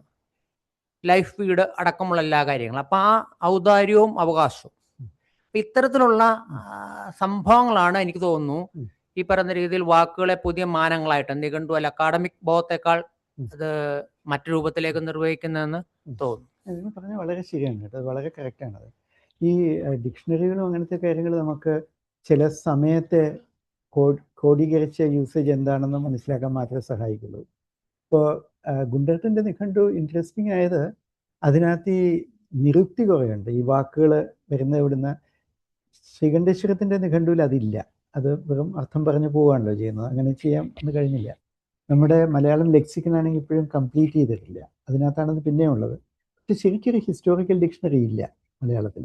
അങ്ങനെ ഒരു ഹിസ്റ്റോറിക്കലായിട്ട് അത് ഇന്ത്യൻ ഭാഷകളിൽ തന്നെ ഇല്ല. ഇപ്പം ബംഗാളിയിൽ ഉണ്ടാക്കാൻ ഒരു ശ്രമം നടക്കുന്നുണ്ട്. പിന്നെ തമിഴിലൊക്കെ കുറച്ചുകൂടി ഉണ്ട്. നമുക്ക് കുറച്ചുകൂടി അതിൻ്റെ കാര്യങ്ങൾ വിശദമായിട്ടുള്ള ഡിക്ഷണറികളുണ്ട്. അപ്പോൾ അതൊക്കെ സഹായികളാണ്, അല്ലാതെ അതൊരു പ്രൈമറി മെറ്റീരിയലായിട്ട് എടുത്ത് ഈ വിഷയം പഠിക്കാൻ പറ്റില്ല. പിന്നെ ഈ പറഞ്ഞതുപോലെ പേരെന്താ പറഞ്ഞത്, എന്താ യാക്കോബ് പറഞ്ഞതുപോലെ ഈ 2-3 തരം സോഷ്യൽ പ്രോസസ്സസ് ആണ് ഇതിനകത്ത് ഈ ചിന്തയ്ക്കകത്ത് പുതിയ കാര്യങ്ങൾ കൊണ്ടുവരുന്നത്. അതൊന്ന് പുതിയ കളക്റ്റീവ്സ്, നേരത്തെ സഖാവിൻ്റെ കാര്യം പറഞ്ഞ പോലത്തെ കാര്യങ്ങൾ, പുതിയ സോഷ്യാലിറ്റി ഉണ്ടാകുന്ന വഴി നമ്മൾ സാമൂഹ്യ ബന്ധങ്ങളും പെരുമാറുന്ന രീതിയും മാറുന്നതിൽ അനുസരിച്ച് അത് മാറുന്നു. അതൊന്ന്. പിന്നെ രണ്ടാമത്തെ കാര്യം പറഞ്ഞ പോലെ മൂവ്മെൻറ്റ്, ഇത് രണ്ടും തമ്മിൽ ഒരുപാട് മാറ്റി വയ്ക്കാൻ പറ്റില്ല. കാരണം പലപ്പോഴും അങ്ങനത്തെ കളക്ടിവിറ്റീസ് ഉണ്ടാകുന്ന തന്നെ മൂവ്മെൻറ്റുകളിൽ കൂടാണ്. അപ്പോൾ ഈ ശ്രീനാരായണൻ്റെ ഡയറക്റ്റായിട്ടുള്ള ഇൻഫ്ലുവൻസ് എന്ത് പറഞ്ഞാൽ SNDP എന്ന് പറയുന്നൊരു ഫോർമേഷൻ. പക്ഷേ ശ്രീനാരായണൻ്റെ ഇൻഫ്ലുവൻസ് ഒരുപാട് ഇങ്ങനത്തെ കാര്യങ്ങൾ വന്നിട്ടുണ്ട്. ഈ ഞാൻ നേരത്തെ പറഞ്ഞില്ല 1930കളിൽ വിവാഹം നടത്തുമ്പോൾ അവിടെ ഈ കീർത്തനങ്ങൾ പാടുക, ഇങ്ങനത്തെ കാര്യങ്ങൾ. പിന്നെ അത് ആ ഈഴവരുടെ ഈ SNDPയുമായിട്ട് തന്നെ നാരായണ ഗുരുവിന് ഒരുപാട് പ്രശ്നങ്ങളുണ്ടായിരുന്നല്ലോ. അവസാന കാലമൊക്കെ ആകുമ്പോഴേക്കും അതിന് വളരെ അകന്നു നിൽക്കുകയായിരുന്നല്ലോ. അപ്പോൾ അത് രണ്ട് ചരിത്രങ്ങളാണ്. വേറത്തെ ഒരു എന്താ സാമൂഹ്യം. ഈ നാരായണ ഗുരു, ചട്ടമ്പി സ്വാമികൾ, അയ്യ വൈകുണ്ഠനാഥർ, അതിന് മുമ്പ് അയ്യ വൈകുണ്ഠനാഥർ, ഇവരെല്ലാം ഉള്ളൊരു പീരീഡിൽ കേരളത്തിൽ ഡെവലപ്പ് ചെയ്യുന്നത് ഈ ആത്മീയമായിട്ടുള്ള ഒരു ചിന്തയുടെ പശ്ചാത്തലത്തിൽ നിന്ന് സാമൂഹികതയെ പറ്റിയുള്ള ചിന്ത വരികയാണ്. മറ്റത് സമൂഹത്തെ പറ്റിയ സാമൂഹിക ജീവിതവും ഇങ്ങനത്തെ ഒരു മെറ്റഫിസിക്കലായിട്ടുള്ള ചിന്തയുടെ ഇതിനകത്ത് വരുന്നില്ല. അത് ശരിക്കും ഇൻവെൻറ്റ് ചെയ്യപ്പെടുന്നൊരു കാലഘട്ടം എന്ന് പറയുന്നത് ആ പീരീഡാണ്. ഇവർ മാത്രമല്ല, ഒരുപാട് ഇങ്ങനത്തെ ഫിഗേഴ്സ് ഉണ്ടല്ലോ ആ കാലത്ത്, സദാനന്ദ സ്വാമികൾ, ഇങ്ങനെ പലരുണ്ടല്ലോ. അപ്പോൾ അതിൻ്റെ മൊത്തം ഒരു മാറ്റത്തിൽ അതിലൂടെ ഈ കോൺസെപ്റ്റ്സിനകത്തും വാക്കുകൾ ഉപയോഗിക്കുന്ന രീതിയിലും ചിന്തിക്കുന്ന രീതിയിൽ നമ്മുടെ തന്നെ കെൽപ്പിനെ പറ്റിയുള്ള സങ്കല്പത്തിനകത്ത്, നമ്മുടെ ഉള്ളിലുള്ളൊരു കെൽപ്പിനെ പറ്റിയുള്ള ഇതിനകത്തൊക്കെ ഒരുപാട് മാറ്റം വരുന്നുണ്ട്. അപ്പോൾ ഇങ്ങനൊരു ചരിത്രം എഴുതുമ്പം പറഞ്ഞതുപോലെ സമരങ്ങൾ, പ്രത്യേക സംരംഭങ്ങൾ, ഇങ്ങനത്തെ കാര്യങ്ങളൊക്കെയാണ് ഏറ്റവും പ്രധാനമായിട്ടുള്ളത്. ദിലീപ് രാജിൻ്റെ ബുക്ക് ഞാനും കണ്ടതാണല്ലോ. അത് തൻ്റെ ഇടം തന്നെയാണ്, അതിൻ്റെ ശരിക്കുള്ള നിരുക്തിയത് തന്നെയാണ്. പക്ഷെ അത് ഒരു സമയത്ത് എങ്ങനെയാണ് ആ വാക്ക് ഇങ്ങനത്തെ നേരത്തെ പറഞ്ഞ പോലെ തൻ്റെ ഇടി എന്നുള്ളത് ഒരു സ്ത്രീക്കെതിരായിട്ട് ഉപയോഗിക്കാനും പറ്റും. തൻ്റെ ഇടമുള്ളവനാണ് അവൻ, അവനോട് കളിക്കാൻ പോകണ്ടെന്ന് പറയുന്ന രീതി വരും. വളരെ ഇമ്പോർട്ടൻ്റ് ആണ്. അതെ അതെ അതെ അതെ അതെ. പിന്നെ തൻ്റെ ഇടങ്ങൾ എന്ന് പറഞ്ഞിട്ട് അതെ അതെ അതെ അങ്ങനെയാണ്. അതെ അത് കറക്റ്റാണ്. അല്ലെങ്കിൽ ആ വാക്കിൻ്റെ തന്നെ വന്നത് അങ്ങനെയാണ്. സിമ്പിളായിട്ടുള്ളൊരു വാക്കാണത്.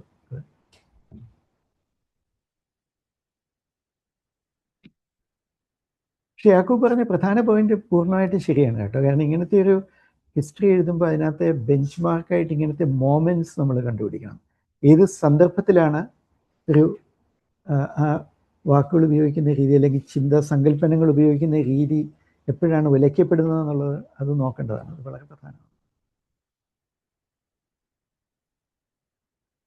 ഈ തമിഴിൻ്റെ കാര്യത്തിൽ ഞാൻ പറഞ്ഞ പാമില പ്രൈസിൻ്റെ വർക്കിനകത്ത് അങ്ങനത്തെ ഒരു അറ്റംപ്റ്റ് ആണ്. ഈ ദ്രവീഡിയൻ പൊളിറ്റിക്കൽ വൊക്കാബുലറിയുടെ ഒരു സന്ദർഭത്തിൽ ഇങ്ങനെ. നമുക്ക് ചാറ്റ് ബോക്സിൽ കുറച്ച് ക്വസ്റ്റ്യൻസ് ഉണ്ട്. The first one is from PJ Cherian. So you spoke very interestingly about the influence of Sanskrit and English, but could there also be some reflection on the much deeper influence of Tamil, particularly the old Tamil of what is conventionally called the Sangam or early historic period? Pattanam seems to offer an unusually tangible setting for thinking about this. Its archaeological and linguistic evidence belongs to the wider maritime and culture world of that period. Perhaps the emergence of Malayalam cannot be understood adequately without looking at this older Tamil-speaking world and its interactions with the region. And mischievously, perhaps the four words in the AUPP formulation, Anbu, Unmai, Patru, and Pagadarivu, offer a simple way of asking what kinds of human priorities can be glimpsed in that world. Affection, inner truth, attachment or commitment, and discernment. Not as a claim that Sangam people actually possess the philosophy called AUPP, that would be imposing a 21st century vocabulary on them, rather these four words. Thank you, Professor Cherian, for attending this and also for this really wonderful set of thoughts. See, I did not really speak about the Tamil in concepts as such, but even a word like manam, as you can see, is very much inflected by the history of that word in Tamil. It's not really the Sanskrit which is actually important there.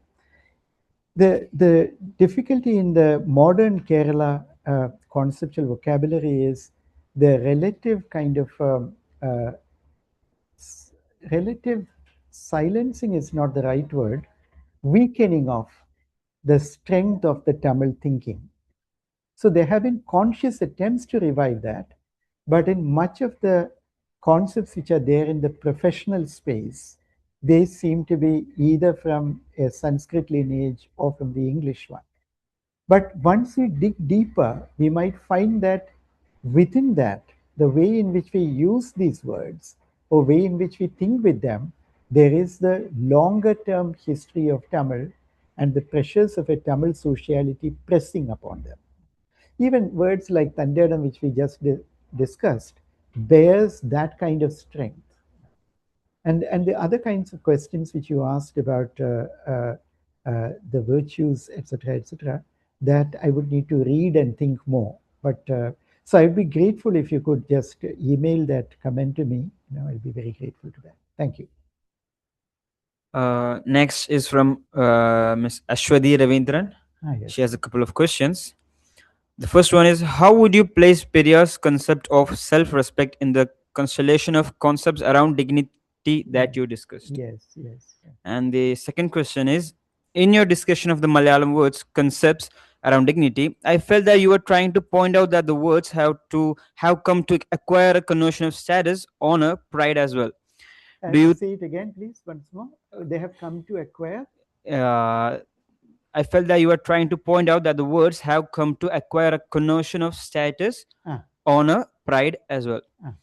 Do you think there is also a necessity to invent words or concepts that are closer to the notion of intrinsic dignity, self-respect? Do you think that they already exist in this vernacular? Yeah, Ashwati, these are very, very good questions, really good questions. About Periyar, I don't really, I haven't studied him systematically, but the idea of tanmanam, or self-respect is actually very central to that thinking.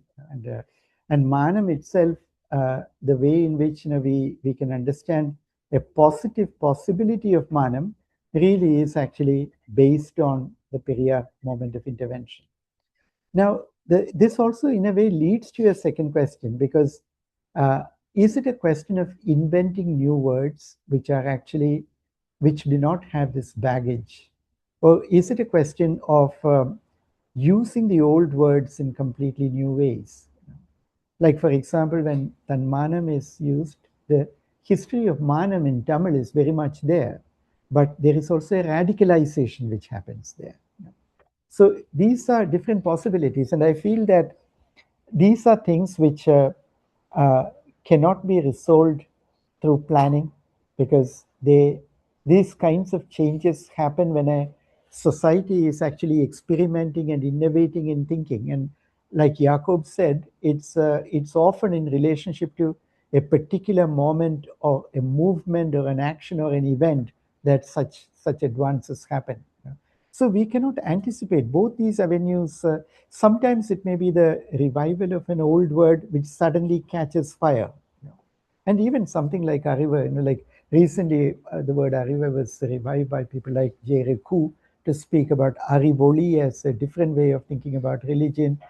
Some of these things actually would circulate, they would capture the imagination of society, and then the way we behave with words begins to change. But thank you for that question. Next, it's from Mr. Dilip Kumar. Okay. ഞാൻ പ്രഭാഷണം മുഴുവൻ കേട്ടില്ല, ലിങ്കിൽ കയറാൻ പറ്റിയില്ല. അവിടെ വരണമെന്നുണ്ടായിരുന്നു, ശാരീരിക അസ്വസ്ഥത കാരണം യാത്ര വേണ്ടെന്ന് വെച്ചു. സമുദായം എന്ന വാക്ക് സാമൂഹിക രേഖകളിൽ പലപാട് പ്രത്യക്ഷപ്പെടുന്നതായി പ്രൊഫസർ NM നമ്പൂതിരി മലബാർ പഠനങ്ങളിൽ പറയുന്നുണ്ട്. അവിടെ വളരെ ഒതുക്കിയൊരു മട്ടിലാണ് ഇത് ഉപയോഗിക്കുന്നത്. അവിടെ ജാതിയല്ല സ്ഥാനമാണ് പരാമർശം. പിൽക്കാലത്ത് അത് ജാതി സൂചകമായി മാറി. നമ്പൂതിരി സമുദായം, നായർ സമുദായം, തീയ സമുദായം എന്നൊക്കെ പ്രയോഗിച്ച് കേട്ടിട്ടുണ്ട്. ഇങ്ങനെയൊരു പരിണാമം മാഷ് ശ്രദ്ധിച്ചിട്ടുണ്ട്? തീർച്ചയായിട്ടും അതാണല്ലോ നമ്മൾ പറഞ്ഞു വന്നതാണല്ലോ. അതായത് ഈ 20th സെഞ്ചുറിയുടെ ആദ്യത്തെ ഒരു 1910 മുതൽ 1950 വരെയുള്ളൊരു കാലഘട്ടത്തിലാണ് ഈ സമുദായം എന്നുള്ള വാക്കിങ്ങനെ ജാതി സമുദായങ്ങളെ പറ്റി, പക്ഷെ ജാതി സമുദായങ്ങളെ പറ്റി മാത്രമല്ല, മതസമുദായങ്ങളെ പറ്റിയും പറയാം. ഹിന്ദു സമുദായം എന്നുള്ള വാക്ക് ഉപയോഗിക്കുന്ന ഒരുപാട് പുസ്തകങ്ങളുണ്ട്. ഈ 20ാം നൂറ്റാണ്ടിൻ്റെ ആദ്യകാലത്ത് എഴുതിയ പല ബുക്കുകൾക്കകത്തുണ്ട്. ഈ സമയത്ത് തന്നെ മുസ്ലിം സമുദായം എന്ന് വളരെ കോമൺ ആയിട്ട് നമ്മൾ ഇപ്പോഴും ഉപയോഗിക്കാറുണ്ട്. അപ്പോൾ ഈ മാറ്റം വരുന്നതിൻ്റെ ഒരു ചരിത്രമാണ് ഞാൻ കാണിക്കാൻ ശ്രമിച്ചത്. ഇതിന് ആശയങ്ങളുടെ ലോകത്തിലെ ട്രാൻസ്ഫോർമേഷൻ മാത്രമല്ല, അതിൻ്റെ പുറകിൽ പുതിയ തരത്തിലുള്ളൊരു ജ്ഞാനവ്യവസ്ഥ കൊളോണിയൽ ഗവേണൻസോട് കൂടി തന്നെ വരുന്നുണ്ട്. ഇപ്പോൾ സെൻസസുകൾ, പിന്നെ സെൻസസ് എന്ന് പറയുമ്പോൾ അത് അവർ മാത്രം ചെയ്യുന്ന കാര്യമല്ലല്ലോ. പെറ്റീഷനുകൾ, നിവേദനങ്ങൾ, ഇപ്പോൾ മലയാളത്തിലെ വലിയ നിവേദനങ്ങൾ, മലയാളി മെമ്മോറിയലായാലും ഇഴവ മെമ്മോറിയലായാലും ഇങ്ങനത്തെ വലിയ ഇത് വരുമ്പോൾ അതൊക്കെ സമുദായങ്ങളെ ഒരു യൂണിറ്റാക്കി എടുത്തുകൊണ്ട് കൊളോണിയൽ പെറ്റീഷനിങ്ങിൻ്റെ ഒരു ജ്ഞാനവ്യവസ്ഥ ഉപയോഗിച്ച് എഴുതപ്പെട്ട അത് ഇഴവ മെമ്മോറിയൽ. അതിനകത്ത് വളരെ രസകരമായ ഒരുപാട് ആസ്പെക്ട്സ് ഉണ്ട്. അതിൻ്റെ മലയാളം വേർഷനും ഇംഗ്ലീഷ് ഇതും വളരെ വ്യത്യസ്തമാണ്. അപ്പം മലയാളം കുറേ കൂടി ഒരു ഹംബിൾ സബ്മിഷൻ്റെ രൂപത്തിൽ അതിനകത്ത് തന്നെ ചില തെറ്റുകളും അങ്ങനത്തെ രീതിയിലാണത്. പക്ഷെ അതിനെക്കുറിച്ച് ഇന്ന് നമുക്ക് സംസാരിക്കാൻ സമയമില്ല. അപ്പോൾ ഈ മാറ്റമാണ് അത് ഞാൻ പറയാൻ ഉദ്ദേശിച്ചത്. അതിനകത്ത് ഒരു മോമെൻറ്റിൽ ഈ സമുദായം എന്നുള്ള വാക്കിന് ജാതിയിൽ നിന്ന് വ്യത്യസ്തമായിട്ടുള്ളൊരു കളക്ടിവിറ്റി എന്നുള്ള ഒരു ഐഡിയ വന്നായിരുന്നു. അപ്പോൾ ഈഴവർക്കൊരു സമുദായമാവാം, പക്ഷെ അതൊരു ജാതിയാവാൻ പറ്റില്ല, കാരണം ജാതി ഇല്ല. ഇങ്ങനത്തെ ഇതാണല്ലോ നാരായണഗുരു പറഞ്ഞത്. പക്ഷെ അത് വളരെ പെട്ടെന്ന് തന്നെ ആ അർത്ഥം ഇപ്പോൾ അങ്ങനെ നമുക്ക് കേൾക്കാൻ പറ്റില്ല. കാരണം അതിനുശേഷമുള്ള മാറ്റങ്ങളും അതിനോടൊപ്പം തന്നെ നടന്ന മാറ്റങ്ങളും സമുദായം എന്നുള്ള വാക്കിൻ്റെ അർത്ഥം കുറേ കൂടി ഫിക്സ് ചെയ്തു. ഇപ്പോൾ ഈ ഹിന്ദു സമുദായം, മുസ്ലിം സമുദായം, ഈഴവ സമുദായം എന്നൊക്കെ, നായർ സമുദായം എന്നൊക്കെ ഉപയോഗിക്കുമ്പോൾ ആ വാക്കുകൾക്കകത്തെല്ലാം സമുദായത്തിന് ഏതാണ്ട് ഒരേ അർത്ഥമാണ്. ഇതിനകത്തെല്ലാം നമ്മളുടെ ജന്മം കൊണ്ടോ ഒക്കെ വന്നപ്പെട്ട ഒരു കളക്റ്റീവ് എന്നുള്ള മട്ടാണ്. അല്ലാതെ അതിലേക്ക് നമ്മൾ സ്വയം ചിന്ത വെച്ച് സ്വീകരിക്കുന്ന ഒരു ഇതായിട്ടല്ലല്ലോ. അപ്പം അതാണ് ഞാൻ പറയാൻ ശ്രമിച്ചത്.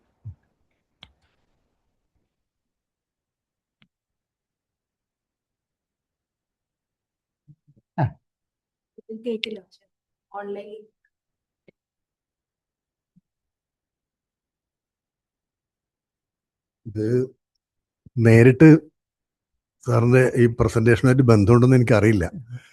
പ്രസൻറ്റേഷൻ്റെ ഒരു കാര്യം ഞാൻ ശ്രദ്ധിച്ചത് എന്താണെന്ന് വെച്ചാൽ, ഇതിപ്പോൾ ചരിത്ര വിദ്യാർത്ഥികൾക്ക് പ്രത്യേകിച്ച് വളരെയേറെ ക്രൂഷ്യലായിട്ടുള്ള ഒരു പോയിൻ്റാണ് ഇവിടെ പ്രസൻറ്റ് ചെയ്തിരിക്കുന്നത്. കാരണം നമ്മൾ ഇപ്പം അറ്റ് ദി മോമെൻറ്റ് ഉള്ള അർത്ഥം വെച്ചിട്ടാണ് പഴയ ഒരു കാര്യത്തിലെ എവിടെയെങ്കിലും കാണുന്ന ഇതേ വാക്കിൻ്റെ ഒരർത്ഥം വ്യാഖ്യാനിച്ച് പലപ്പോഴും അതിനെ അനലൈസ് ചെയ്യാൻ ശ്രമിക്കുക. അത് വളരെ വ്യാപകമായി ചരിത്രം ഡിസ്റ്റോർട്ട് ചെയ്യാൻ ഈ സ്വഭാവം ഉപയോഗിക്കുന്ന ഒരു കാലത്താണ് നമ്മൾ ജീവിക്കുന്നത്. അപ്പോൾ ഓരോ വാക്കിൻ്റെയും പ്രയോഗങ്ങളുടെയും അർത്ഥം അത് സ്ഥലകാല ബന്ധിതമാണെന്നുള്ള ആശയം എനിക്ക് തോന്നുന്നു സകല ഗവേഷണ വിദ്യാർത്ഥികളും എല്ലാ സത്യാന്വേഷികളും അറിഞ്ഞിരിക്കേണ്ട ഒരു കാര്യമാണ്. ആ രീതിയിൽ വളരെയധികം താല്പര്യത്തോടെയാണ് ഞാനിത് മനസ്സിലാക്കുന്നത്. പിന്നെ ഒരു കാര്യം, എനിക്ക് ഇതുമായിട്ട് നേരിട്ട് ബന്ധമുണ്ടോയെന്ന് എനിക്ക് അറിയില്ല. ഡിഗ്നിറ്റിയും ഈ ഭാഷാ പ്രയോഗമായിട്ടുള്ള ബന്ധം വന്നല്ലോ. അപ്പോൾ ഇപ്പം നമ്മൾ ആൾക്കാർ ഏറ്റവും കൂടുതൽ ഭാഷ ശ്രദ്ധിക്കുന്നത് പലപ്പോഴും ഇപ്പോൾ വായനയിൽ കൂടിയൊന്നുമല്ല, ഈ TV ആംഗിൾസിൻ്റെ ജൽപ്പനങ്ങൾ വഴിയും അതുപോലെയുള്ള താരതമ്യേന നിലവാരമില്ല എന്ന് ഞാൻ വിചാരിക്കുന്ന ഇത്തരം ആക്രോശങ്ങളിൽ കൂടിയാണ്. അതാണ് ഒരു പൊതുഭാഷയായിട്ടും പ്രയോഗങ്ങളായിട്ടും വരുന്നത്. അതിൻ്റെ ഒരു ഫീച്ചർ എന്താന്ന് വെച്ചാൽ, നേരിട്ട് പറയാനുള്ള കാര്യങ്ങൾ നേരിട്ട് പറയാതിരിക്കുക, വളച്ചു കെട്ടി പറയാന്നുള്ളതാണ്. ഇപ്പം അങ്ങനെ ചെയ്യാനുള്ള ഒരു സാഹചര്യം അവർ ഉണ്ടായിരിക്കുകയാണെന്നാ പറയാം. അങ്ങനെ ഉണ്ടായി എന്നല്ല പറയാ, ഒരു സാഹചര്യം ഉണ്ടായി എന്ന് പറയും. സാഹചര്യം ഉണ്ടായി എന്ന് പറഞ്ഞ് തൃപ്തിയില്ലാത്ത ചില ആൾക്കാർ അങ്ങനെയുള്ള സാഹചര്യം സംജാതമായി എന്ന് പറയും. അപ്പോൾ കുറച്ചും കൂടെ സംസ്കൃതവും ഡിഗ്നിറ്റി കുറേയും കൂടെ കൂടി എന്നുള്ളൊരു തോന്നൽ ഉണ്ടെന്നാണ് എനിക്ക് തോന്നുന്നത്. ഇങ്ങനെ ഒരുപാട് സംഗതികൾ കേൾക്കാം. കഴിയുന്നത്ര സംസ്കൃത ജടിലമായി. ഈ അടുത്ത കാലത്ത് ഫിഷേഴ്സിനെ കുറിച്ചുള്ള ധാരാളം ചർച്ചകൾ നടന്നിട്ടുണ്ട്. നമ്മുടെ ദാരുണമായ സംഭവങ്ങളെ കുറിച്ചുള്ള 10-15 ദിവസമായിട്ട് ഇത് തന്നെയുള്ളൂ. ഒരാൾ പോലും മീൻപിടുത്ത ബോട്ട് എന്ന് പറയുന്നത് ഞാൻ കേട്ടിട്ടില്ല. മത്സ്യബന്ധനം നോക്കൂ, മലയാളത്തിൽ അതിമനോഹരമായ വാക്കാണ് മീൻ, അല്ലേ? മീൻപിടുത്തം ഉപയോഗിക്കുകയില്ല. അപ്പൊ ഈ മീൻപിടുത്തത്തിന് പകരം മത്സ്യബന്ധനം എന്ന് പറഞ്ഞാൽ അവനവന്റെ ഡിഗ്നിറ്റി സംരക്ഷിക്കുന്നതിൽ ഇതുകൂടി ഒരു പങ്ക് വഹിക്കുന്നുണ്ടെന്നുള്ള എന്തോ ഒരു കോൺസെപ്റ്റ് അകത്ത് കയറി കൂടുന്നതുകൊണ്ടാണെന്ന് ഞാൻ വിചാരിക്കുന്നത്. ഇങ്ങനെ ഈ രീതിയിൽ സാധാരണ മനോഹരമായ മലയാള ഭാഷ ഉണ്ടായിട്ടും അത് ഈ രീതിയിൽ പറയുന്ന ഒരു ഏർപ്പാട്, അതെന്ത് സാമൂഹിക പ്രക്രിയയിൽ കൂടിയാണ് വളരെ വ്യാപകമായി ഉണ്ടാവുന്നതെന്നുള്ളതാണ് ഒരു അന്വേഷണത്തിൻ്റെ പോയിന്റ്. ഇത് നമുക്ക് വേറെ ചില എക്സാമ്പിൾ കാണാം. ഇതിൻ്റെ ഒരു രണ്ട് തരം സംഗതി കാണണമെങ്കിൽ ഒരു പ്രത്യേക കാര്യത്തെക്കുറിച്ച് ഈ ടി വി ആങ്കേഴ്സ് വരുന്ന ഈ ക്യാമറയും മൈക്കും കൊണ്ട് നാട്ടുപുറത്തൊക്കെ ഇറങ്ങും. സാധാരണ നാട്ടുകാർ, ചില തൊഴിലാളികൾ, സ്ത്രീകളൊക്കെ പ്രത്യേകിച്ചും ആ ഇഷ്യൂവിനെ കുറിച്ച് അതിഗംഭീരമായിട്ട് അവരുടെ ഭാഷയിൽ എല്ലാവർക്കും മനസ്സിലാവുന്ന തരത്തിൽ സ്ട്രോങ് ആയിട്ട് പറയും. ശ്രദ്ധിച്ചാൽ എല്ലാവർക്കും ഓർമ്മയുണ്ടാവും. ഇതേ കാര്യം അവിടുത്തെ പഞ്ചായത്ത് മെമ്പറോട് ചോദിച്ചാൽ അപ്പം മെമ്പർ സെൽഫ് കോൺഷ്യസ് ആവും. ഭാഷയുടെ ഗ്രാമറൊക്കെ നോക്കി മെമ്പർ ഇത് പറഞ്ഞ് മൊത്തം കൊളാക്കും. മെമ്പർ പറഞ്ഞ ഇത് മിക്കവാറും ജനറലൈസ് ചെയ്യല്ല, ഞാൻ പൊതുവെ സംഭവിക്കുന്ന കാര്യം. കാരണം ഇയാളുടെ ഡിഗ്നിറ്റി കീപ്പ് ചെയ്യുന്നുണ്ട്. എങ്ങനെ ഭാഷ എന്നുള്ള സെൽഫ് കോൺഷ്യസ്നെസ് ഇയാൾക്കുണ്ട്. അതുകൊണ്ടാണെന്ന് ഞാൻ വിചാരിക്കുന്നത്. സ്ത്രീക്ക് അതൊന്നും ഇല്ലാത്തതുകൊണ്ട് ഉള്ള കാര്യം നേരെ അങ്ങോട്ട് പറഞ്ഞു. അത് വളരെ സ്ട്രോങ് ആയി കൃത്യമായി എല്ലാവർക്കും മനസ്സിലാകത്തക്ക രൂപത്തിൽ എയറിലേക്ക് വരികയും ചെയ്തു. ഇങ്ങനെ ഒരു ഫാൾസ് സെൻസ് ഓഫ് ഡിഗ്നിറ്റി, അത് സൂക്ഷിക്കേണ്ട ഒരു ബാധ്യത ഉണ്ട് എന്നുള്ള തോന്നലിൻ്റെ ഫലമായിട്ട് ഈ ഭാഷയിൽ ഇമ്മാതിരി വലിയൊരു പ്രശ്നമുണ്ട്. മലയാളത്തിനും അത് വേറെ ചില പ്രാദേശിക ഭാഷകൾക്കെല്ലാം ഉണ്ടാവുന്ന എനിക്ക് തോന്നുന്നത്. അതിപ്പോഴും വളരെ ശക്തമായി തുടരുന്ന വേറൊരു ഉദാഹരണം കൂടി പറഞ്ഞ് ഞാൻ നിർത്താം. അതിതാണ്, മലയാളം നമ്മുടെ പരസ്യങ്ങളിലോ മറ്റങ്ങനെയുള്ള സാധനങ്ങളിലോ നേരിട്ട് കൃത്യമായി മലയാളം പറഞ്ഞാൽ അത് എന്തായാലും ഒരു ക്ഷീണമാണെന്ന് കരുതിയിട്ട് മലയാളത്തിൻ്റെ വാക്കുകൾ ചതച്ചേ പറയുള്ളൂ.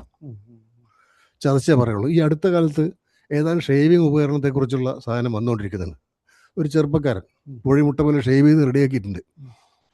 പറയുന്നത് എന്താണെന്ന് ചോദിച്ചാൽ, ഇത് വെച്ചാൽ മുരിയും, മറ്റേത് വെച്ച് ഷേവ് ചെയ്താൽ മുരിയും, പിന്നെ നീരും. ഇത് ഇങ്ങനെ ധാരാളം പരസ്യങ്ങൾ കാണും. ഇത് വെച്ചാൽ മുറിയും അല്ലെങ്കിൽ നീറും എന്ന് പറഞ്ഞാൽ എല്ലാം ക്ഷീണമാണ്. അപ്പോൾ കുറച്ചുകൂടെ അന്തസ്സുള്ള ഒരു പ്രയോഗം നീരും മുരിയും എന്ന് പറയുന്നതാണെന്നുള്ള, അത് വെറുതെ ചെയ്യുന്നതല്ലോ, പരസ്യക്കാരിത് കൊടുക്കുന്നത് ഇതെല്ലാവരും മനസ്സിലാക്കാനല്ലേ.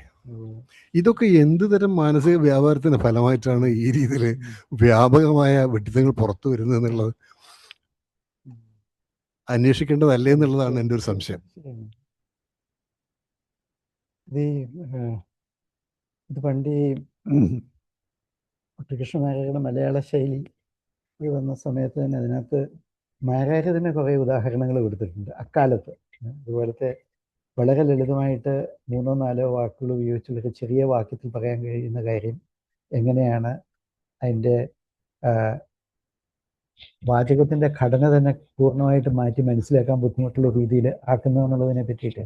പക്ഷെ എനിക്ക് തോന്നിയത് കഴിഞ്ഞ കുറേ നാളായിട്ട് മലയാളത്തിൽ ഈ ഇംഗ്ലീഷിനെ അല്ല കുറ്റപ്പെടുത്തേണ്ടതിനകത്ത്, ഇംഗ്ലീഷ് എങ്ങനെയാണ് ഇതിലേക്ക് വരുന്നതെന്നുള്ളതാണല്ലോ. അത് കേട്ടിട്ട് അതിൻ്റെ ഘടനകൾ, അതിൻ്റെ നേരിട്ടുള്ള ലിറ്ററലായിട്ടുള്ള വിവർത്തനത്തിൻ്റെ ഘടനകൾ, ഇങ്ങനത്തെ കാര്യങ്ങൾ ഒരുപാട് മലയാളത്തിലെ മീഡിയയിൽ ഞാൻ കാണാറുണ്ട്. ഈ പത്രങ്ങളുടെ തന്നെ ഹെഡ്ലൈൻസ് അങ്ങനെ ചെയ്ത് സർക്കാർ, ഇങ്ങനത്തെ ഇൻകംപ്ലീറ്റ് ആയിട്ടുള്ള വാക്യങ്ങൾ, ഇങ്ങനത്തെ ഒരുപാട് കാര്യങ്ങൾ. അപ്പോൾ എന്തോ ഒരു ഭാഷയുടെ ഘടന അവിടെ മാറുകയാണ്. പക്ഷേ ഈ പറഞ്ഞതുപോലെ ഒരുപാട് കാര്യങ്ങൾ ഈ പൊതുവേദിയിൽ എങ്ങനെയാണ് പ്രസൻറ്റ് ചെയ്യേണ്ടതെന്നുള്ളതിനെ പറ്റിയുള്ള ചില മുൻവിധികളാണ് അതിൻ്റെ. അത് ഈ പറഞ്ഞ പോലെ ഒരടിയും കൂടെ പൊക്കി ഒരു കട്ട കൂട്ടി പാടിയാൽ ഇത് ശരിയാകും എന്നുള്ള മറ്റുള്ളൊരു ചിന്തയാണ് അതിൻ്റെ പുറകിൽ. അത് ഭാഷയിലുള്ളൊരു കോൺഫിഡൻസിൻ്റെ കുറവായിരിക്കുമോ എനിക്കറിയില്ല. ഭാഷയിലിങ്ങനെ അതിനകത്ത് തന്നെ നിൽക്കാനും അതിൽ ചിന്തിക്കാനും അതിൽ പറയാനും അങ്ങനെ അതിലുള്ളൊരു കോൺഫിഡൻസിൻ്റെ കുറവായിരിക്കുമെന്ന് എനിക്കറിയില്ല. എന്തായാലും അതൊരു വലിയ ഇഷ്യൂ തന്നെയാണ് കേട്ടോ. നമ്മുടെ ഒരു പൊതുമണ്ഡലത്തിൻ്റെ തന്നെ ഒരു സാധ്യതകളെ മാറ്റുന്ന ഒരു കാര്യം തന്നെയാണ്.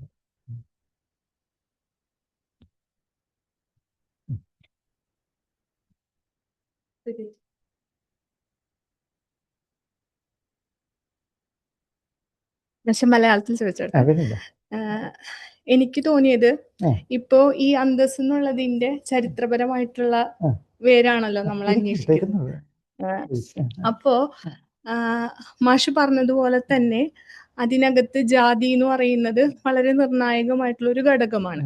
അപ്പോൾ മാഷ് ഇന്ദുലേഖനെ കുറിച്ചിട്ട് പറഞ്ഞു. അപ്പുറത്ത് നമ്മൾ സരസ്വതി വിജയത്തിലെ മരത്തൻ അന്തസ്സുണ്ടാക്കാൻ വേണ്ടിയിട്ട് ആധുനിക വിദ്യാഭ്യാസമാണ് സ്വീകരിക്കുന്നത്. അപ്പൊ മാഷ് എടുത്ത ഈ ഗുണ്ടത്ത് നിഘണ്ടു അങ്ങനെ പറയുന്ന നിഘണ്ടുക്കൾക്ക് 19ാം നൂറ്റാണ്ടിൽ ഉണ്ടായിട്ടുള്ള മാനകീകരണമായിട്ട് വളരെയധികം ബന്ധമുണ്ടല്ലോ. അച്ചടിയും ആധുനികതയും അതിനുശേഷം വരുന്ന മാനകീകരണം ഒക്കെ ആയിട്ട്. അപ്പൊ നമ്മള് ഇതിനെ ചരിത്രത്തിലേക്ക് തിരിച്ചാലോചിക്കുമ്പോൾ ഈ 19ാം നൂറ്റാണ്ടിൽ ഏത് ജനവിഭാഗത്തിനാണ് ഈ മാനകീകരണമായിട്ട് ബന്ധപ്പെട്ടിട്ട് ഇടപെടാൻ ശേഷി ഉണ്ടായിരുന്നത് എന്നുള്ളത് വളരെ പ്രധാനപ്പെട്ടൊരു ക്വസ്റ്റ്യൻ അല്ലേ. അതായത് ഈ 19ാം നൂറ്റാണ്ടിലാണ് കുറച്ചെങ്കിലും ഡിഗ്നിറ്റി ഉള്ള, അല്ലെങ്കിൽ 19ഓ 20ഓ നൂറ്റാണ്ടിലാണ് കുറച്ചെങ്കിലും ഈ ദളിത് കമ്മ്യൂണിറ്റി എന്ന് പറയുന്ന അല്ലെങ്കിൽ ആ നിലയ്ക്കുള്ള അടിമകളൊക്കെ ആയിട്ടുള്ള ആളുകൾ ചെറുതായിട്ടെങ്കിലും ഒരു അന്തസ്സുള്ള ജോലിയിലേക്കും മറ്റും വരുന്നത്. അപ്പോ ഇങ്ങനെ ഒരു, അതായത് ഈ മാനകീകരണമായിട്ട് ബന്ധപ്പെട്ടിട്ടോ അല്ലെങ്കിൽ ഭാഷാ പ്രവർത്തനമായിട്ട് ബന്ധപ്പെട്ടിട്ടോ അല്ലെങ്കിൽ ഈ പറഞ്ഞ അച്ചടിയായിട്ട് ബന്ധപ്പെട്ടിട്ടൊക്കെ പ്രവർത്തിക്കാനായിട്ട് സ്വാഭാവികമായിട്ടും ഇങ്ങനെ ഒരു കമ്മ്യൂണിറ്റിയിലുള്ള ആളുകൾക്ക് പറ്റിയിട്ടില്ല. അപ്പൊ നമ്മള് ദളിത് സ്ത്രീകളുടെ എഴുത്തിന്റെ ചരിത്രം നോക്കിയാൽ തന്നെ കേരളത്തിലെ ആദ്യത്തെ ഒരു ദളിത് സ്ത്രീയുടെ കവിതാ സമാഹാരം ഉണ്ടാവുന്നത് 2006 അപ്പോ പണ്ട് ഈ തൊഴിലുമായിട്ട് ബന്ധപ്പെട്ട് ഇതിനെ ആലോചിക്കുമ്പോൾ പലവിധ തൊഴിലുകൾ ചെയ്തിരുന്നു. അതായത് പ്രത്യേകിച്ചും അടിമ ജാതിയിൽപ്പെട്ട അങ്ങനെ തൊഴിലുകൾ ചെയ്തിരുന്ന സ്ത്രീകളൊക്കെ ഉണ്ടായിരിക്കുമല്ലോ. അപ്പൊ അവരുടെ വളരെ ഇന്നേറ്റ് ആയിട്ടുള്ള, വളരെ തദ്ദേശീയമായിട്ടുള്ള ഒരു അറിവിനകത്ത് ഈ മാനം എന്നുള്ളതിനെ വേറെ എന്തെങ്കിലും ഒരു നിഗൂഢമായിട്ട് വേറെ എന്തെങ്കിലും തരത്തിൽ അതിനൊരു ഒറിജിൻ ഉണ്ടായിരിക്കുമല്ലോ. അപ്പോ അതിനൊക്കെ എങ്ങനെയാണ് മാഷി ഈ പറയുന്ന വളരെ വളരെ പോളിഷ്ഡ് ആയിട്ടുള്ള ഒരു ഇത് അതിലേക്ക് ഇങ്ങനെ, ഇപ്പൊ മാനം എന്നൊക്കെ പറയുന്നതാണെങ്കിലും കുറച്ചും കൂടി പോളിഷ്ഡ് ആയിട്ടുള്ളതാണെന്ന് ഞാൻ ആലോചിക്കുന്നത്. അപ്പൊ അതിനെങ്ങനെയാണ് കണക്കാക്കുന്നത്? എൻ്റെ ഒരു പേഴ്സണൽ എക്സ്പീരിയൻസ് പറയാം. എൻ്റെ അച്ഛൻ്റെ അമ്മ കല്യാണം കഴിച്ചു കൊണ്ടുവരുമ്പോൾ ഒരു ജമ്മിയുടെ വീട്ടില് ജോലിക്ക് പോകണ ഒരു മുറ്റടിക്കലാണ് അവരുടെ ജോലി. അപ്പോ അച്ഛമ്മ കൈകൊണ്ട് ബ്ലൗസ് തുന്നിയിടും. പക്ഷെ മുറ്റടിക്കാൻ പോകുമ്പോ ജമ്മി ബ്ലൗസ് ഇടാൻ സമ്മതിക്കില്ല, ബ്ലൗസ് വലിച്ചു കീറും. അപ്പൊ അച്ഛമ്മ ഇത് അച്ചാച്ചന്റെ അടുത്ത് പറയില്ല, വീണ്ടും രാത്രി വേണ്ടിട്ട് ബ്ലൗസ് തുന്നിയിട്ട് പിറ്റേ ദിവസം പോകും. അങ്ങനെ ഇത് പലതവണ ഇതിങ്ങനെ ആവർത്തിക്കുന്നുണ്ട്. എന്നാലും ജോലി, നമുക്ക് ജീവിക്കാൻ ജോലി വേണമല്ലോ എന്ന് വിചാരിച്ചിട്ട് പോകും. പക്ഷെ ഒരു ദിവസം എൻ്റെ അച്ചാച്ചൻ അവിടുത്തെ തെങ്ങ് കയറുന്ന ആളാണ്. അപ്പൊ ഒരു ദിവസം അച്ചാച്ചൻ തെങ്ങ് കയറിക്കൊണ്ടിരിക്കുമ്പോ ഇതിങ്ങനെ കാണാണ് ജമ്മി കീറുന്നത്. അപ്പൊ അച്ചാച്ചൻ തെങ്ങുമ്പോൾ ഇറങ്ങി വന്നു, ഈ ജമ്മീനെ അടിച്ചു. അതോടുകൂടി അവരവിടുത്തെ തൊഴിൽ ഉപേക്ഷിച്ച് പിന്നെ സ്വന്തമായിട്ടൊരു തൊഴിൽ കണ്ടെത്താണ്. അതൊരു ഡിഗ്നിറ്റിയുടെ ഭാഗമാണ്. അപ്പൊ അവർക്കിടയിൽ ഈ സാധനം വേറെ തരത്തിലായിരിക്കുമല്ലോ പ്രവർത്തിച്ചിട്ടുണ്ടായിരിക്കുക. അപ്പൊ ഇത്തരം ചരിത്രപരമായിട്ട് ഇങ്ങനെയും, അതായത് അത് അടയാളപ്പെടുത്താൻ ശേഷിയില്ലാത്തൊരു ജനവിഭാഗം ഉണ്ടായിരുന്നല്ലോ. അപ്പൊ അതിനെങ്ങനെയാണ് കാണുന്നത്? വളരെ ശക്തമായ ചോദ്യങ്ങളാണ് കേട്ടോ. ഇതിങ്ങനത്തെ ഇങ്ങനത്തെ ചരിത്രോദ്യമങ്ങളുടെ ഒരു ചില പരിമിതികളെയും കൂടി അത് കാണിക്കുന്നുണ്ട്. കാര്യം ഇങ്ങനത്തെ ഇപ്പോ പേരെന്താന്ന് പറഞ്ഞു, ശ്രീദേവി പറഞ്ഞ കാര്യങ്ങൾ തന്നെ ഇപ്പൊ നമുക്ക് അവൈലബിൾ ആയിട്ടുള്ള ആ ഒരു രേഖകളുടെ അല്ലെങ്കിൽ റെക്കോർഡിങ്ങുകളുടെ ഇതിനകത്ത് ഒരു പുതിയ ആഡ് ചെയ്യുകയാണ് കഴിയുന്നത്. അപ്പൊ ഇനി ഈ സംഭവം അതിനകത്ത് ഇനി ഉണ്ടാവുന്നത്, ഇപ്പൊ ഇനി വരുന്ന ഒരാൾക്കോ അല്ലെങ്കിൽ ഇവിടെ ഇരിക്കുന്ന ആളുകൾക്കോ ഇനി അതിനെക്കുറിച്ച് ആലോചിക്കുമ്പോൾ ഈ സംഭവം ഉണ്ട് അതിനകത്ത്. അങ്ങനെ അത് പൊതുരംഗത്തേക്ക് വരികയും അത് കേൾക്കുകയൊക്കെ ചെയ്ത് മാത്രമേ അത്, ഇല്ലെങ്കിൽ ഇത് പറഞ്ഞതുപോലെ ഇത് തമസ്കരിക്കപ്പെട്ടു പോയ അല്ലെങ്കിൽ എഴുതപ്പെടാതെ പോയ എത്രയോ കാര്യങ്ങൾ അതിനകത്തുണ്ട്. പിന്നെ ഒരു കാര്യമുണ്ട് കേട്ടോ, ഇപ്പോൾ ഈ കഴിഞ്ഞ ഒരു 10-15 വർഷമായിട്ടാണല്ലോ ഈ കേരളത്തിൻ്റെ അടിമത്തത്തിൻ്റെ ചരിത്രം ശക്തമായിട്ട് പൊതുരംഗത്തേക്ക് വരുന്നത്. ഇപ്പോൾ സനലിൻ്റെ വർക്കായാലും ബിനിൽ പോളിൻ്റെ വർക്കായാലും ഒക്കെ. അപ്പോൾ അതിനകത്ത് 2-3 കാര്യങ്ങൾ ശ്രദ്ധേയമാണ്. ഒന്നി പറഞ്ഞതുപോലെ സ്ഥലം വിട്ടു പോവുക, അത് മിക്കവാറും ഇതുപോലെ ജന്മിയെ തല്ലി എന്നുള്ളതുപോലെ എന്തെങ്കിലും ഒരു കോൺഫ്രണ്ടേഷൻ, ആ കോൺഫ്രണ്ടേഷനകത്ത് നമ്മുടെ ഡിഗ്നിറ്റി ഏതെങ്കിലും രീതിയിൽ അങ്ങനെ അസേർട്ട് ചെയ്തിട്ട് പോവുക. ചിലർക്ക് അസേർട്ട് ചെയ്യാൻ പോലും പറ്റില്ല, എന്നാൽ പോലും അത് അവരുടെ ഡിഗ്നിറ്റിയുടെ ഒരു പ്രകാശനമാണ് ആ പോക്ക്, അല്ലേ? അല്ലാന്ന് പറയാൻ പറ്റില്ല. ഇപ്പോൾ അതുപോലെ മഞ്ചാടിക്കറി പോലത്തെ പുസ്തകങ്ങൾ, ഒളിച്ചോട്ടം എന്ന് പറയുന്നത് അതൊരു വിമോചനമാണ്. അപ്പോൾ ഈ വിമോചനം ഇങ്ങനത്തെ വാക്കുകൾ ഈ ഡിഗ്നിറ്റിയുടെ ചോദ്യമായിട്ട് ബന്ധപ്പെട്ട് മലയാളത്തിൽ ഇപ്പം വളരെ ശക്തമായിട്ട് പുതുതായിട്ട് വന്നത് ഇങ്ങനത്തെ ചരിത്രങ്ങളിൽ നിന്നാണ്. അതൊരു വലിയ ഫാക്റ്റാണെന്ന് എനിക്ക് തോന്നുന്നു. ഈ വിമോചനം എന്നുള്ള വാക്ക് തന്നെ അതൊരു പോസിറ്റീവായിട്ടുള്ളതാണ്. അല്ലാതെ അത് ചിലപ്പോൾ ഇപ്പോൾ എന്താ അത് ജീവിതോന്മുഖമാണെന്ന് പറയാം. അതാണ് ഞാൻ അവസാനം ആത്മപ്രകാശത്തിൻ്റെ കാര്യത്തിൽ പറയാൻ ശ്രമിച്ചത്. അതാണ് അങ്ങനത്തെ ഒരു ഭാഷ വരുന്നുണ്ട്. ആ ഭാഷ എങ്ങനെ ഏത് വഴിക്ക് പോകുന്ന നമുക്കറിയില്ല.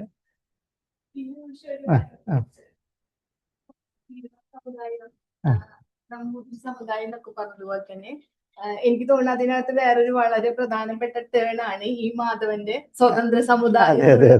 ശരിയാണ്. അല്ല, അങ്ങനത്തെ ചിന്തകളുണ്ട് കേട്ടോ കാലത്ത്. അത് തീർച്ചയായിട്ടും ഉണ്ട് കാലത്ത്. പിന്നെ ഗുണ്ടർട്ടിൻ്റെ കാര്യം പറഞ്ഞപ്പോൾ വേറെ കാര്യം ശരി, എന്താണെന്ന് വെച്ചാൽ ഈ ഗുണ്ടർട്ട് ആ രീതിയിൽ ഈ ബാസൽ മിഷൻ്റെ വർക്കുള്ളത് കൊണ്ട് തന്നെ അവർണരായിട്ടുള്ള ആളുകളുമായിട്ട് കൂടുതൽ ഇടപാടുണ്ട് ഗുണ്ടർട്ടിന്. ദളിത് സമുദായങ്ങൾ എത്രമാത്രം ബാസൽ മിഷനെ കൺവേർട്ട് ചെയ്തെന്ന് എനിക്കറിയില്ല. അതുകൊണ്ട് പലപ്പോഴും മലയാളത്തിലെ മറ്റ് ഡിക്ഷണറികളിൽ വരാത്ത പല വാക്കുകളും അവിടെ ഉണ്ട്. ഓർഡിനറി ലൈഫുമായിട്ട് ബന്ധപ്പെട്ട് നിൽക്കുന്ന കാരണം നടന്ന് ഉണ്ടാക്കുന്നതാണല്ലോ, അല്ലാതെ ഉപയോഗിക്കുന്ന പഠിച്ചിട്ടല്ലല്ലോ. അതെ.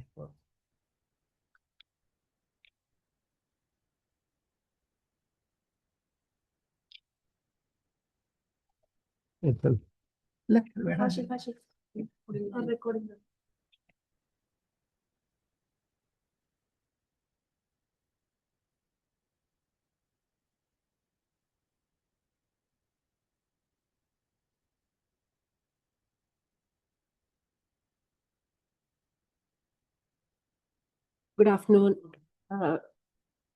respected speaker, Professor Udaya Kumar, esteemed guest, and my dear friends. It's my distinct honor and privilege to deliver vote of thanks for this occasion, for this solemn and memorable occasion. First and foremost, on behalf of Kerala Council for Historical Research, I would like to express our sincere and profound gratitude to our distinguished speaker, Professor Udaya Kumar, retired professor from Center for English Studies, JNU, for an insightful and thought-provoking lecture on the topic, Thinking Dignity in Malayalam, Emotions, Public Utterances, Concepts. Your words enriched our understanding of how do we track expressions that thematize issues of dignity in specific historical moments and genres of expression, ranging from social and political writing to literary text and public oratory in Malayalam. We are deeply grateful for you taking the time out of your busy schedule to be with us today. Thank you, sir. Thank you. Thank you. My sincere thanks to all of you, the wonderful audience who have gathered here and joined with us online, for your presence and patient attention. Finally, but most importantly, I would like to thank the entire organizing committee, volunteers, and all the staff members of KCHR for their tireless effort and meticulous planning behind the scenes. Without their dedication, an event of this magnitude would not have been possible. Once again, thank you all for making this day a memorable success. Thank you. And one more announcement. We have one more public lecture by Professor Udaya Kumar on 3rd September. The venue will be finalized and will be intimated soon through our KCHR platforms and other social media.